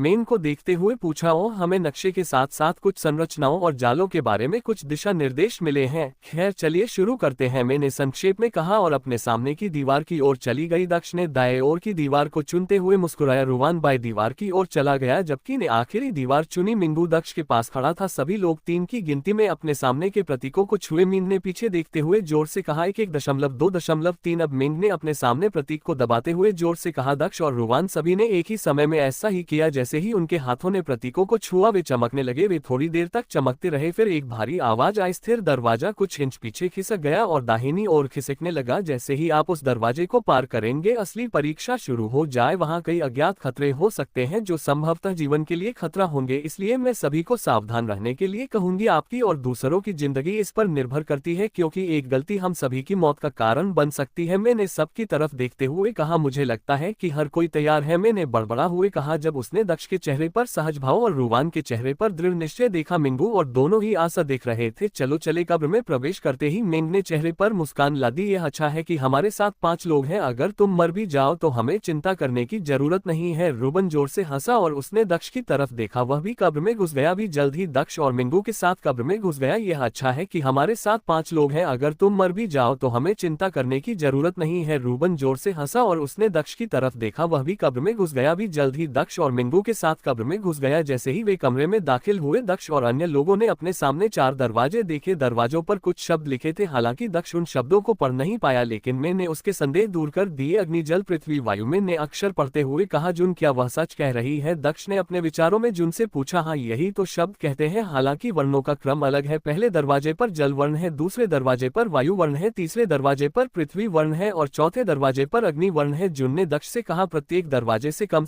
एक व्यक्ति को प्रवेश करना होगा। दूसरे शब्दों में सभी 4 दरवाजों से कम एक व्यक्ति को प्रवेश करना होगा, अन्यथा हम किसी भी दरवाजे से प्रवेश करते ही मर जाएंगे। मैंने सभी की ओर देखते हुए कहा, तो फिर मैं हवा चुनूंगा। रुवान ने चौथे दरवाजे की ओर देखते हुए कहा, मैं पानी चुनूंगा। ने मुस्कुराते हुए कहा, जूनियर सिस्टर लिंग आप अभी भी इतनी मजबूत नहीं है कि अकेले जा सके। हमारे साथ 5 लोग हैं, आप हम में से किसी एक के साथ प्रवेश क्यों नहीं करती? मंगने को देखते हुए कहा। दक्ष ने उसकी बातें सुनकर भह सिकोल ली क्योंकि उसके शब्दों का मतलब था कि उसे और मिंगू को अब अलग होना पड़ेगा। ये ठीक है, अगर वे प्रत्येक एक दरवाजा चुन सकते हैं तो मैं उनसे ज्यादा मजबूत हूँ। मुझे यकीन है कि मैं आसानी से बाहर आ जाऊंगी। मिंगू ने मुस्कुराते हुए कहा क्योंकि उसने दक्ष के चेहरे पर तनाव देखा था। अल्पविराम, लेकिन ठीक है, चारों में से वह कौन सा तत्व है जिसके बारे में तुम्हें सबसे अधिक विश्वास है? दक्ष उसे रोकना चाहता था लेकिन उसके दृढ़ चेहरे को देखकर उसने हार मान ली। पवन, लेकिन रुवान ने पहले ही उसे चुन लिया है। मिंगू ने दक्ष से कहा, तो फिर दूसरा दरवाजा चुनो। दक्ष ने चेहरे पर रहस्यमय मुस्कान के साथ मिंगू से कहा, ठीक है, हम सहमत हैं कि कमजोर है और उसे अकेले नहीं जाना चाहिए, तो मैं दूसरा दरवाजा ले लूं। चेन की सलाह का पालन करते हुए अपने चेहरे पर आत्मविश्वास के भाव के साथ बोली, देखा मिस, मिंगू भी इसे समझती है, मैं तुम्हें अकेले नहीं जाने दे सकती। मंग ने मुस्कुराते हुए की ओर देखते हुए कहा, ठीक है, मैं सीनियर सिस्टर मेन के साथ आऊंगी। ने अपना सिर हिलाते हुए मेन से कहा, मैं नहीं, मुझे लगता है कि चूंकि मास्टर चेन सबसे ताकतवर है तो आप उनके साथ क्यों नहीं चले जाते? मेन ने सुझाव देते हुए पूछा। को समझ में नहीं आया कि वह अपनी वरिष्ठ बहन को कैसे मना करे, इसलिए उसने केवल उसके सुझाव पर सिर हिलाया। क्या आप ठीक है मास्टर चेन? मैंने दक्ष की ओर देखते हुए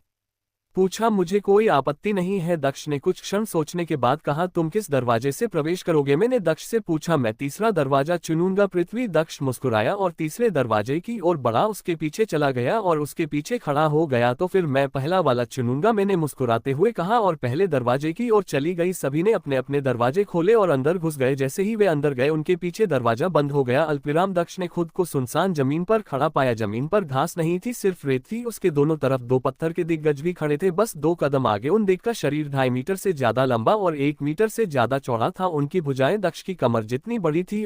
दक्ष ने अपने चेहरे पर एक स्तब्ध भाव के साथ कहा, क्योंकि उसने पहले 2 दिग से लगभग 2 मीटर की सीधी दूरी पर 2 और दिग को देखा। उनके आगे 2 और थे और इसी तरह आगे भी। कुल मिलाकर दक्ष दाएं और 10 से अधिक पत्थर के दिग को देख सकता था और दाईं ओर भी उतने ही दिग्गज थे। मुझे लगता है कि वे हमारे दुश्मन हैं जिन्हें हमें हराना होगा। दक्ष ने को देखते हुए धीरे से कहा, तुम बिना किसी कारण के डर रही हो? वे तो हिल भी नहीं रहे। मुझे मुझे लगता है कि वे सिर्फ सजावट के लिए इस्तेमाल की जाने वाली मूर्तियां हैं, ने दक्ष से कहा जब वह स्थिर पत्थर के दिग को देख रही थी। शायद तुम पहला कदम क्यों नहीं उठाते? दक्ष ने मुस्कुराते हुए कहा, जरूर मैं करूंगी, इसमें चिंता की क्या बात है, ने आगे बढ़ते हुए कहा। जैसे ही दक्ष के आगे बढ़ा एक चटकने की आवाज सुनाई दी। वह जहां थी वहीं रुक गई और चारों ओर देखने लगी। उसने पत्थर के विशालकाय को देखा लेकिन वह अभी भी पहले की तरह ही स्थिर दिख रहा था। उसे नहीं पता था कि क्यों, लेकिन उसे एक अजीब सा एहसास हुआ, लेकिन उसने इसे अनदेखा कर दिया। उसने सोचा कि यह सिर्फ उसका भ्रम है। उसने दूसरा कदम आगे बढ़ाया, फिर से चटकने की आवाज सुनाई दी, लेकिन इस बार यह बंद नहीं हुई। उसने दाएं ओर देखा तो उसे पत्थर का दानव दिखाई दिया जो एक अलग स्थिति में खड़ा था। पहले की खाली आंखों की जगह अब उसकी आंखों में एक पीली रोशनी थी। उसने बाएं ओर देखा और देखा कि दूसरा पत्थर का दानव भी वैसा ही था। दोनों पत्थर के दिग्गज की ओर बढ़ने लगे। दंग रह गई जब उसने दोनों दिग्गजों को अपनी ओर आते देखा। उसने तुरंत अपनी साधना का उपयोग करना शुरू कर दिया और दाएं ओर के दिग्गज पर हमला कर दिया। हवा का वार, उसने जोर से कहा और विशालकाय पर हमला किया। हवा से बनी एक तेज धार दाएं और खड़े पत्थर के विशालकाय की सीना पर वार करती हुई आगे बढ़ी। पत्थर के दानव की सीना पर एक गहरा घाव दिखाई दिया, लेकिन उसके भारी शरीर के सामने ये कुछ भी नहीं लग रहा था। दानव उसकी ओर बढ़ता रहा। वह अपनी एक भी सांस बर्बाद किए बिना लगातार अपने बाएं और दाएं तरफ के दिग पर हमला करती रही तथा उनसे लड़ने की कोशिश करती रही, लेकिन ऐसा लग रहा था कि उसके हमलों का कोई खास असर नहीं हो रहा था। अल्पविराम पृथ्वी अपनी मजबूत रक्षा के लिए जानी जाती है। इसकी रक्षा को इतनी आसानी से नहीं तोड़ा जा सकता। ऐसे विशालकाय को कुचलने के लिए किसी को बहुत अधिक शारीरिक या आक्रामक शक्ति की आवश्यकता होती है। वह उनके सामने बहुत कमजोर है। दक्ष ने अपने सामने के दृश्य को देखते हुए बड़बड़ाया, क्या तुम यहाँ थोड़ी देर रुक सकते हो? दक्ष ने नर्म आवाज में कहा और उसने बर्फ की छोटी छोटी बूंदों को देखा। उसने धीरे से बर्फ को जमीन पर रखा और आगे के नजारे को देखा। बाएं ओर का पत्थर वाला दानव सबसे पहले के पास पहुंचा और उसने मुट्ठी बनाकर को मारने की कोशिश की। स्तब्ध रह गई क्योंकि उससे बचने का कोई मौका नहीं दिख रहा था। उसके शरीर ने उसकी आज्ञाओं को सुनना बंद कर दिया क्योंकि उसे लगा कि उसका शरीर बहुत भारी हो गया है। वह अपने पैरों को एक इंच भी नहीं हिला सकी क्योंकि पहले स्टोन जायंट की मुट्ठी उसकी ओर आई थी। ने अपनी आंखें बंद कर ली और उसकी आंखों से आंसू गिरने लगे। क्या तुम किसी को भूल नहीं रही हो? अचानक एक हल्की सी आवाज आई। अपनी आंखें खोली और आवाज की दिशा में देखने लगी। उसने दक्ष को हवा में उड़ते हुए देखा जब वह विशालकाय की ओर मुक्का मार रहा था। वह समझ नहीं पा रही थी कि दक्ष इतनी ऊंची छलांग कैसे लगा सकता है, लेकिन उस समय वह सिर्फ एक ही चीज चाहती थी, जिंदा रहना। दक्ष ने मुट्ठी बांधकर स्टोन जायंट के सिर की ओर मुक्का मारा। हवा का दबाव बढ़ गया क्योंकि दक्ष की मुट्ठी के साथ हवा का झोंका बहने लगा। टी पत्थर के दानव के सिर पर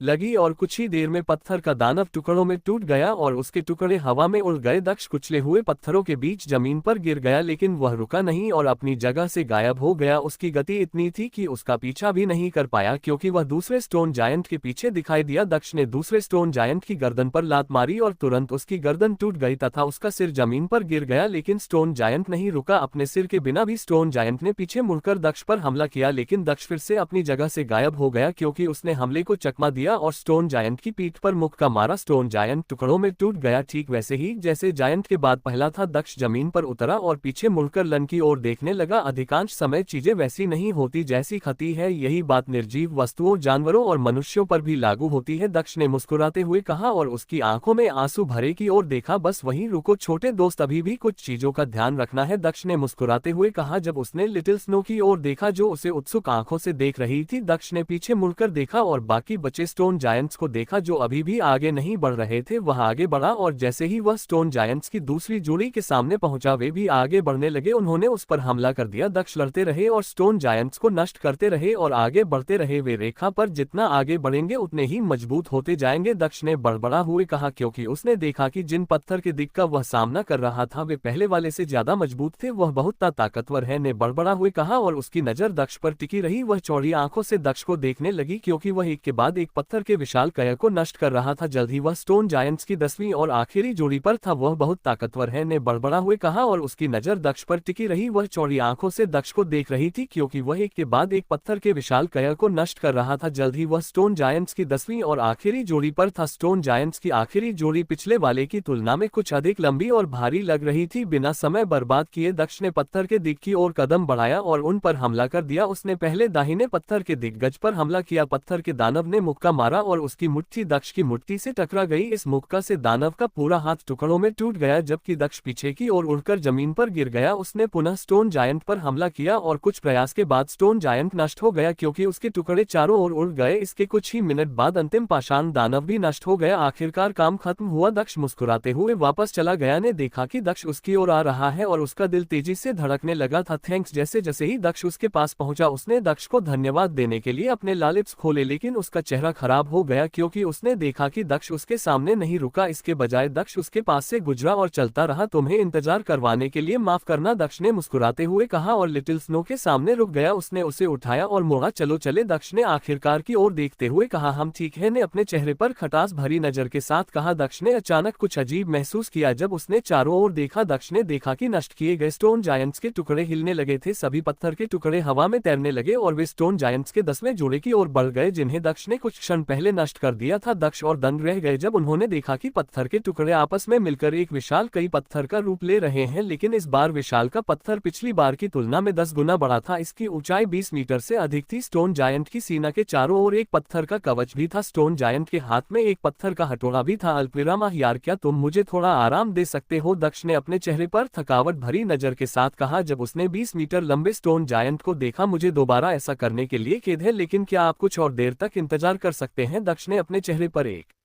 व्यंग्यात्मक मुस्कान के साथ कहा और फिर से थोड़ी बर्फ जमीन पर रख दी। दक्ष अपनी जगह से गायब हो गया और स्टोन जायंट की ओर भागा। उसने अपने दानव सम्राट काया का इस्तेमाल करते हुए स्टोन जायंट की सीना पर मुक्का मारा। स्टोन जायंट की सीना पर एक बड़ा गड्ढा दिखाई दिया, लेकिन पिछली बार के विपरीत ये क्षति जायंट के सही आकार प्रकार में कुछ कमी के कारण हुई। दक्ष पीछे की ओर बढ़ा, लेकिन स्टोन जायंट के हथौड़े से वह घायल हो गया और वह टूटी पतन की तरह उड़ गया। लॉन चेन जमीन पर गिर पड़ा और उसके मुंह से रक्त निकला। वास्तव में इससे चोट लगी। दक्ष ने पत्थर के दानव को देखते हुए कहा। लॉन्ग चेन तैयार होते हुए जमीन से उठ खड़ा हुआ। थंडर ब्लेड, दक्ष ने जोर से कहा और अपनी उंगली आसमान की ओर उठाए। उनके सिर के ऊपर कुछ काले बादल बन गए जो चमकने लगे। बादलों के बीच रोशनी दिखाई दी और जल्द ही कहीं से एक बिजली की किरण प्रकट हुई और वह पत्थर के विशालकाय की ओर बढ़ गई। पत्थर के दानव ने महसूस किया कि वज्रपात उसकी ओर आ रहा है और उसने अपना हथौड़ा उस ब्लेड की ओर घुमाया। ब्लेड और हथौड़ा टकराए, लेकिन हथौड़े को कुछ नुकसान के अलावा पत्थर के दानव को कोई नुकसान नहीं हुआ। दक्ष फिर से अपने मूल स्थान से गायब हो गया क्योंकि उसने पत्थर के विशालकाय पर मुक्का मारा। पत्थर के विशालकाय ने फिर से अपना हथौड़ा घुमाया, लेकिन दक्ष ने उसे चकमा दे दिया क्योंकि उसने फिर से उसकी सीना पर उसी जगह मुक्का मारा। पिछला गड्ढा और भी गहरा हो गया। दक्ष चकमा देता रहा और पत्थर के विशालकाय पर हमला करता रहा क्योंकि पत्थर के विशालकाय को नुकसान बढ़ता जा रहा था। पत्थर के विशालकाय का शरीर जल्द ही दरारों से भर गया था, फिर भी वह जोश से भरे दक्ष से लड़ रहा था। आधे घंटे तक छका और हमला करने के बाद स्टोन जायंट नष्ट हो गया क्योंकि उसका शरीर टुकड़ों में टूटकर जमीन पर गिर गया। यह एक अच्छा व्यायाम था, दक्ष ने जमीन पर बैठते हुए कहा। दक्ष ने पीछे मुड़कर देखा और देखा कि लिटिल स्नो उसकी गोद में चढ़ गई थी। क्या मैंने तुम्हें वहीं रहने के लिए नहीं कहा था? दक्ष ने अपने चेहरे पर एक व्यंग्यात्मक मुस्कान के साथ कहा जब वह छोटी बर्फ को देख रहा था। छोटी बर्फ ने दक्ष को कोई जवाब नहीं दिया क्योंकि वह उसकी गोद में आराम कर रही थी। ठीक है छोटे दोस्त, मुझे अनदेखा करते रहो, दक्ष ने खड़े होते हुए हंसते हुए कहा। उम्मीद है कि यह आखिरकार खत्म हो गया है। चलो चले, दक्ष ने की ओर देखते हुए कहा, लेकिन उसने देखा कि वह अपनी शुरुआती स्थिति में एक अचंभे में खड़ी थी। ऐसा लग रहा था जैसे उसे अपनी आंखों पर विश्वास नहीं हो रहा था। उसे विश्वास नहीं हो रहा था कि उसने अभी क्या देखा था। ऐसी ताकत उसने दक्ष को अचंभित होकर देखते हुए सोचा। दक्ष उठकर की ओर बढ़ा। वह उसके सामने खड़ा होकर उसके पास आ गया। क्या तुम आ रही हो या मुझे तुम्हें यही छोड़ देना चाहिए? दक्ष ने मुस्कुराते हुए उसके कंधों पर थपथपाते हुए कहा। हाँ, मैं आ रही हूँ, ने अपने चेहरे पर एक स्तब्ध भाव के साथ कहा। उसका पहले से ही लाल हो चुका था क्योंकि उसने देखा कि दक्ष उसके इतने करीब खड़ा था। दक्ष आगे आगे चला जबकि उसके पीछे पीछे चला। बाकी रास्ते में उन्हें ज्यादा परेशानी नहीं हुई क्योंकि वे जल्द ही दूसरे छोर पर दरवाजे पर पहुंच गए। दक्ष ने दरवाजा खोला और के साथ निकल गया। Dot dot dot dot dot dot dot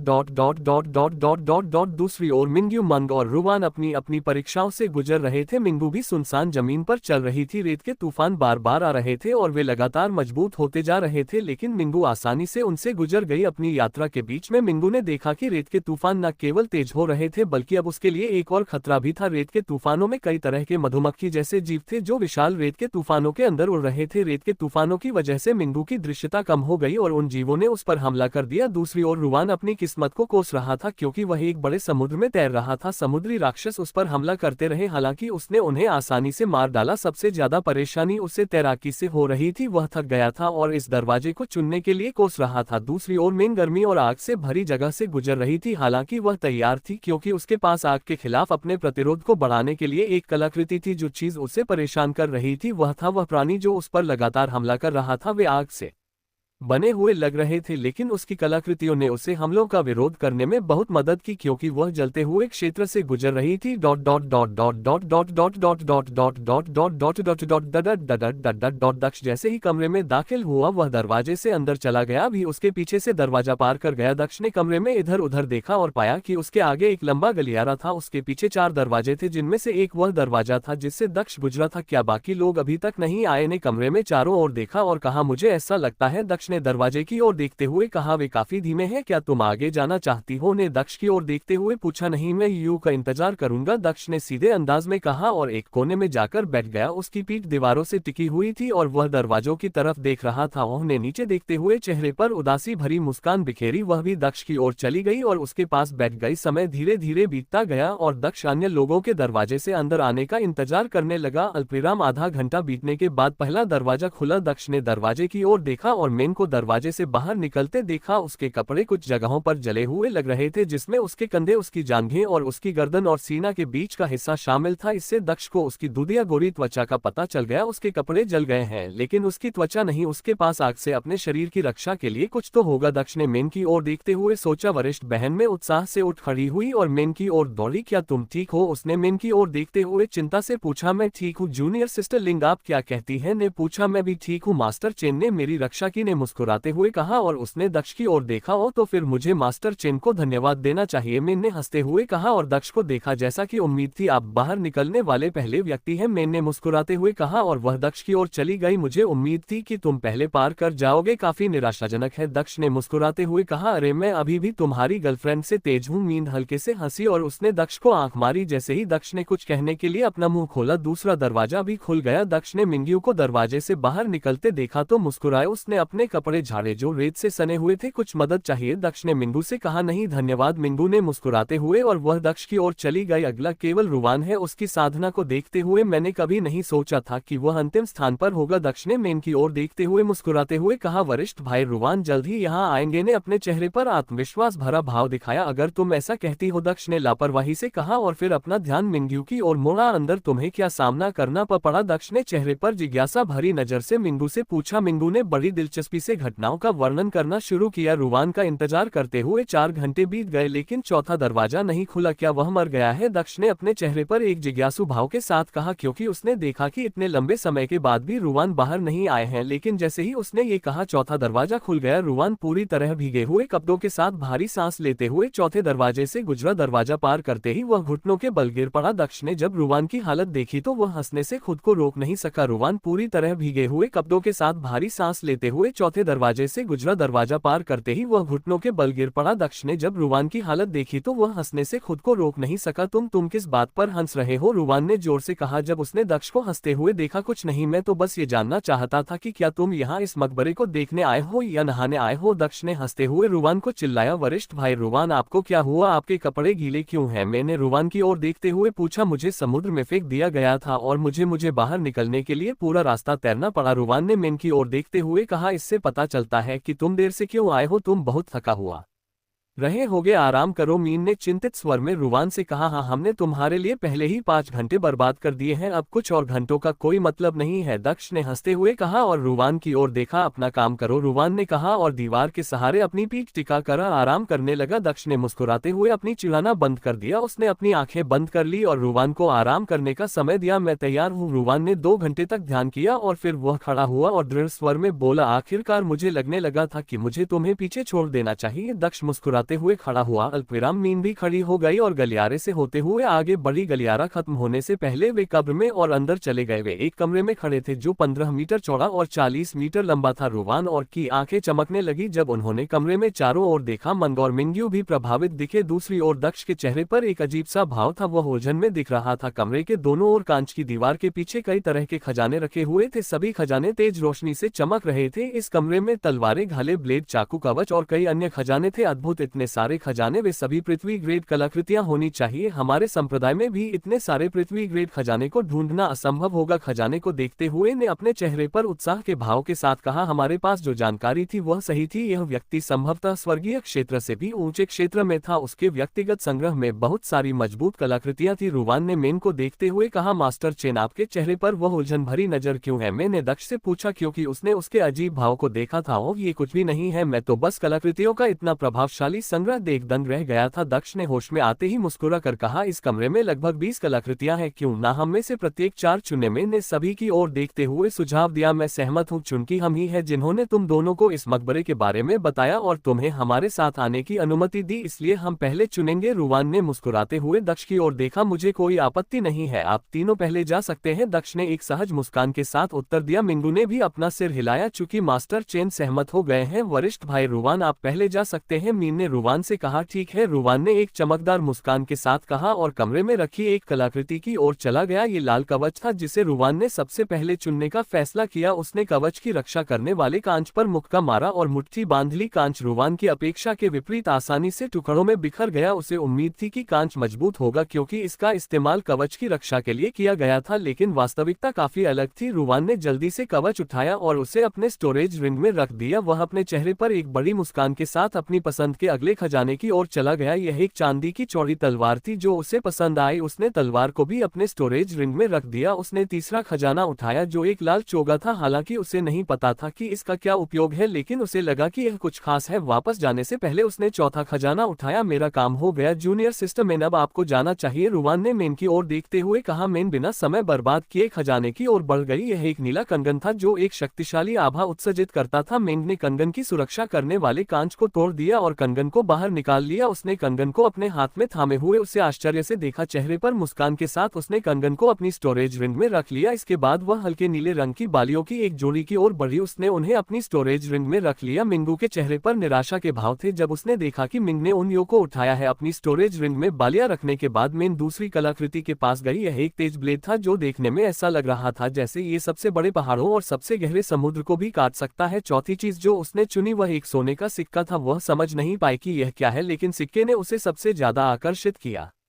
क्योंकि उसे लगा कि यह जरूर कुछ खास होगा। अपने 4 जाने चुनने के बाद मेन समूह में वापस चली गई। जूनियर बहन लिंग, अब आपकी बारी है, मेन ने की ओर देखते हुए कहा। ठीक है, ने अपने चेहरे पर उत्साह भरे भाव के साथ कहा और वह जल्दी से उन खजानों की ओर चल पड़ी जिन्हें उसने चुनने का फैसला किया था। ने ब्लेड की आभा से भरा एक तेज ब्लेड चुना। उसने जल्दी से कांच को तोड़ा और ब्लेड को अपनी स्टोरेज रिंग के अंदर रख दिया। उसने आगे एक हल्के पीले रंग का लबादा, एक अंगूठी और एक ढल चुनी जिसे उसने वापस जाते समय अपनी स्टोरेज रिंग के अंदर रख दिया। अल्पविराम मास्टर चेन, अब आपकी बारी है। मीन ने मुस्कुराते हुए दक्ष की ओर देखा। मेरी जगह बाकी बची 8 कलाकृतियां ले लो। दक्ष ने मिंगू की ओर देखते हुए कहा। तुम्हें कुछ नहीं चाहिए? मिंगू ने चेहरे पर उलझन भरी नजर से पूछा। वे मेरे किसी काम के नहीं है, तुम्हें उन्हें ले लेना चाहिए, दक्ष ने मुस्कुराते हुए कहा और उसने खजाने पर नजर डाली। ठीक है, मैं उन खजानों को रख रही हूँ, अगर तुम चाहो तो बाद में सब ले जा सकती हो। मंडू ने दक्ष की तरफ देखते हुए कहा। वह बचे हुए खजानों की तरफ चली गई और उन्हें अपने पास मौजूद स्टोरेज रूम में रख दिया। क्या तुम्हें सच में खजानों में कोई दिलचस्पी नहीं है या तुम अभी सिर्फ दिखावा कर रहे हो? रूवान ने दक्ष की ओर देखते हुए कहा। तुम जो चाहो सोच सकती हो। दक्ष ने मुस्कुराते हुए रूवान की ओर देखा। चूंकि हमने इस कमरे का काम पूरा कर लिया है तो चलिए आगे बढ़ते हैं। मैंने आगे बढ़ने से पहले सभी की ओर देखते हुए कहा। मैं देखता हूँ तुम कब तक दिखावा कर सकते हो, रूवान ने कहा और वह मेन के पीछे चला गया। लॉन्ग चेन मिंग्यू के साथ उनके पीछे चला गया। जल्द ही वे एक कमरे में पहुंच गए जो बिल्कुल खाली लग रहा था। कमरा 10 मीटर चौड़ा और 100 मीटर लंबा था। कमरे के अंदर कोई दूसरा दरवाजा नहीं था, लेकिन कमरे के दूसरे छोर पर एक 2 मीटर लंबा ताबूत था, उस ताबूत के ऊपर एक छोटा सा बक्सा था। यह मकबरे का अंत होना चाहिए और यह मकबरे के मालिक का ताबूत होना चाहिए। दक्ष ने कमरे की ओर देखते हुए कहा, मुझे सभी से कुछ कहना है। मेन सबके सामने रुकी और पीछे मुड़कर उनकी ओर देखने लगी। आप क्या कहना चाहती हैं? जूनियर सिस्टर रुवान ने चेहरे पर उत्सुकता भरी नजर से पूछा। हम इस मकबरे की खोज में एक साथ यात्रा कर चुके हैं और सभी खजान को समान रूप से विभाजित किया है, लेकिन मुझे उम्मीद है कि मुझे शीर्ष पर स्थित उस छोटे से बक्से को ले जाने की अनुमति दी जा सकती है। अंदर जो कुछ भी हमें मिलता है उसके अलावा कुछ भी आप ले सकते हैं। मुझे वास्तव में उम्मीद है कि आप मेरी यह इच्छा पूरी कर सकते हैं, मैंने कहा और उसने सभी को विनती भरी आंखों से देखा। अगर वह हमसे पूछने के लिए इतनी दूर जा रही है तो उस छोटे से बॉक्स के अंदर जरूर कोई अविश्वसनीय खजाना होगा। मुझे वह बॉक्स अपने लिए चाहिए, लेकिन मैं उसके खिलाफ कैसे जा सकता हूँ? उसका समर्थन जब मैं वापस जाऊंगा तो मैं तुरंत मारा जाऊंगा, भले ही अंदर स्वर्ग जैसा खजाना हो, लेकिन मैं इसे इस्तेमाल करना सीखने से पहले ही मारा जाऊंगा। रुवान ने अपने मन में सोचा और मेन को देखा। ये बहुत अजीब है, एक ऐसी जगह जो इतने सारे खजान से भरी हुई है, फिर भी हमें किसी भी तरह के जानलेवा जाल या संरचनाओं का सामना नहीं करना पड़ा। मुझे ऐसा क्यों लग रहा है कि या तो आखिरी बक्सा एक जाल है या फिर कोई पहले ही इस जगह में घुस चुका है और सभी संरचनाओं को नष्ट कर चुका है। पिछले कमरे में खजाने की रक्षा करने वाले चश्मे भी बरकरार थे। अगर यह बाद वाला था तो वह व्यक्ति जानता था कि वह क्या कर रहा था। दक्ष ने कमरे के चारों ओर देखते हुए सोचा, पिछले कमरे में खजाने की रक्षा करने वाले सभी चश्मे भी बरकरार थे। अगर यह बाद वाला मामला था तो उस व्यक्ति को बिल्कुल पता था कि वह क्या कर रहा था। दक्ष ने कमरे के चारों ओर देखते हुए सोचा, बेशक जूनियर सिस्टम मेन वह छोटा सा बक्सा ले सकती है, तुम ही कारण हो कि हम यहाँ पहुँच सके। तुम ही हो जिसने उस पत्र को पढ़ा जिससे हमें इस मकबरे और इसके इतिहास के बारे में पहली बार पता चला। मुझे नहीं लगता कि तुम्हारे बिना ये सब संभव हो पाता। मुझे लगता है कि जूनियर सिस्टम मेन ही वह बक्सा रखने की सबसे ज्यादा हकदार है। रुवान ने मेन की ओर देखते हुए एक चापलूसी भरी मुस्कान के साथ कहा, मैं सीनियर भाई रुवान से सहमत हूँ। सीनियर बहन मंग ने हमें यहाँ तक पहुँचने में मदद की। जब हमारे पास टीम की कमी थी तो उन्होंने ही दो और लोगों को ढूंढ और उन्होंने ही इस मकबरे में प्रवेश